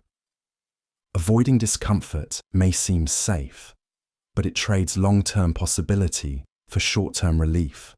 Stagnation becomes the quiet price of ease. Those willing to embrace discomfort, however, learn resilience. They discover that struggle itself is not a barrier, but a bridge. Discomfort is the price of growth. Seeing it that way changes its meaning. Instead of a warning to retreat, it becomes proof of forward motion. Growth never comes free. It always asks for effort, patience, and the willingness to feel uneasy. And those willing to pay that price find that while comfort fades quickly, growth shapes a future that lasts. People respect strength, not excuses. A late arrival to a meeting followed by a string of explanations, traffic, weather, a hectic morning, rarely earns admiration. The same situation handled with a simple apology and immediate focus leaves a different impression. The contrast highlights a truth that cuts across every setting. Respect follows strength, not excuses. Excuses serve as shields. They soften blame and protect the ego, but they rarely inspire confidence. What people respond to is not how convincingly circumstances are explained, but how directly responsibility is taken. Strength shows itself in accountability, in persistence when conditions are difficult, and in the ability to act despite obstacles. History and everyday life echo this principle. Leaders who gained trust were not those who detailed why a challenge was impossible, but those who carried their teams through hardship anyway. Parents shape resilience in children less by narrating reasons for failure, and more by modeling persistence in the face of it. Even friendships strengthen when reliability replaces justification. This isn't to say excuses are always false. Often they are entirely valid. But repeated too often, even valid explanations erode credibility. Everyone encounters setbacks. What distinguishes people is whether they become defined by reasons or by responses. Respect grows where ownership is visible. The individual who admits error without defensiveness is trusted more than the one who insists on explanations. The colleague who adapts and delivers, despite difficulty, becomes dependable. Strength is not perfection. It is the willingness to continue forward, even when circumstances provide easy outs. People respect strength, not excuses. That truth reframes how obstacles are handled. Actions leave lasting impressions. Explanations rarely do. Over time, the reputation built is not of the hurdles faced, but of the resilience displayed while crossing them. Life doesn't pause while you figure yourself out. Some people step away from commitments, telling themselves they'll rejoin the race once they've figured things out. Others delay decisions, waiting for certainty to arrive before acting. Yet outside of those pauses, the current of life keeps moving. Bills don't freeze, relationships evolve, and opportunities quietly shift to those who are present. The truth is stark. The world does not wait for personal clarity. The appeal of hesitation is obvious. Certainty feels safe. Readiness feels responsible. But time refuses to bend to personal timelines. Days accumulate into months, and while one person holds still, others advance. Waiting for the perfect moment often ensures that the moment is lost altogether. Examples surround us. Graduates unsure of their career direction hesitate, only to watch peers secure positions while their own options narrow. Someone postpones pursuing love until everything is in order, only to see the chance pass. Even personal ambitions, learning a skill, starting a business, taking a risk, fade as hesitation hardens into habit. Life's pace is impartial. It doesn't halt for heartbreak or pause for indecision. Even while someone is recovering, planning, or searching, the current keeps pulling forward. Clarity often comes not before the step, but after it. This truth isn't a call to reckless action. It is a reminder that engagement matters more than perfection. Decisions made in motion create growth, even if they lead to mistakes. Indecision, by contrast, only guarantees stagnation. Life doesn't pause while anyone figures themselves out. The lesson isn't cruelty, it's urgency. Each day spent waiting is still a day lived, whether used or lost. And the only way to truly know who you are is not through hesitation, but through the act of living, choosing, and continuing to move. The clock never stops ticking. An alarm rings, a hand reaches for the snooze button, and the cycle begins. 10 minutes feel harmless, but while those minutes pass, the world continues. Messages arrive, daylight shifts, and the day moves forward regardless. That's the unshakable truth. The clock never stops ticking. Time has no sympathy. It doesn't pause for exhaustion, hesitation, or doubt. Seconds slip into minutes, minutes into hours, and the flow continues whether action is taken or not. Progress or stagnation, it all happens against the same steady rhythm. This reality plays out everywhere. Careers don't stall because of lack of ambition alone, but because too many hours were left unused. Relationships don't fade overnight, but through repeated delays of later. Dreams collapse quietly, not from impossibility, but from the assumption that more time will always appear. And yet, the relentlessness of time is what makes it valuable. Each tick adds weight to choices. It forces priorities into focus. It demands that distractions be cut away so the essential things can be done while they still can.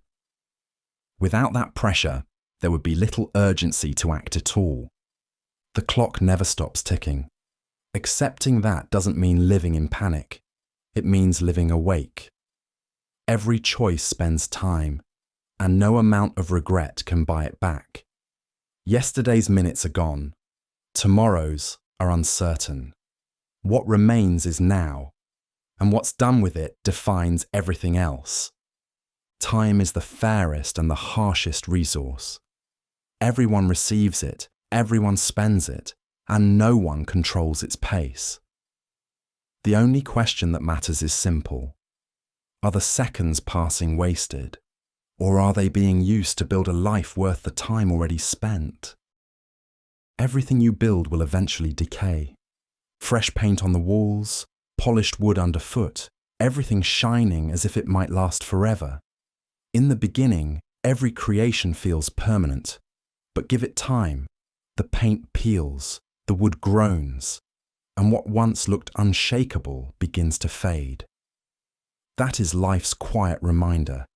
Everything you build will eventually decay. Decay isn't failure, it's inevitability. Time wears down the strongest foundations. Cities that once defined empires lie in ruins. Corporations that seemed invincible collapse into footnotes. Even personal triumphs once celebrated drift into memory. Nothing we make escapes the slow erosion of change. It's tempting to see this as discouraging. Why bother building at all if nothing endures? Yet permanence was never the real purpose. The value lies in what something gives while it's alive. A house may not last forever, but it offers years of safety and warmth. A business may eventually close, but while it runs, it creates jobs and ideas.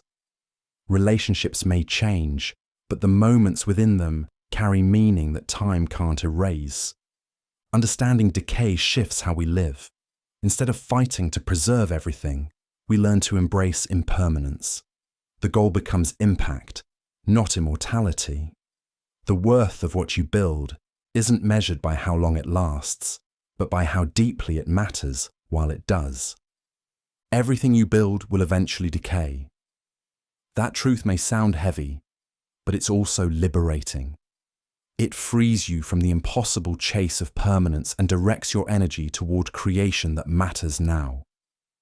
Nothing lasts forever, but the act of building, of giving shape to meaning while you can, is what makes life worth the effort. Life ends the same for everyone, no matter how it's lived. A walk through any cemetery tells the story. Marble statues stand beside weathered stones. Some names are remembered in history books, others have already faded beyond recognition. Different lives, different legacies, but beneath the earth, every path arrives at the same destination. Death is the one certainty that ignores status, wealth, or ambition. No empire, no achievement, no possession has ever stopped it. Kings and labourers, artists and soldiers, leaders and wanderers, all meet the same silence. What separates them isn't the ending, but the way they filled the space before it. This is what makes mortality both humbling and clarifying. It strips away the illusions we cling to, the idea that success, recognition, or fortune might grant immunity. The chapter always closes. What remains is the imprint, the kindness shown, the courage displayed, the lives touched along the way. History proves it again and again. Pharaohs who built monuments the size of mountains still lie in the same dust as those who farmed their fields. Writers who shaped culture, inventors who changed the world, and ordinary parents raising children. All carried different roles, yet none escaped the final equalizer. Life ends the same for everyone. That fact can feel harsh, but it also frees us. If the destination is certain, then the journey becomes everything. Not how long you hold the stage, but how you choose to live while the curtain is open. In the end, death is universal. What isn't universal is how you spend the days that lead there. And that, more than the inevitability of the ending, is what defines the worth of a life.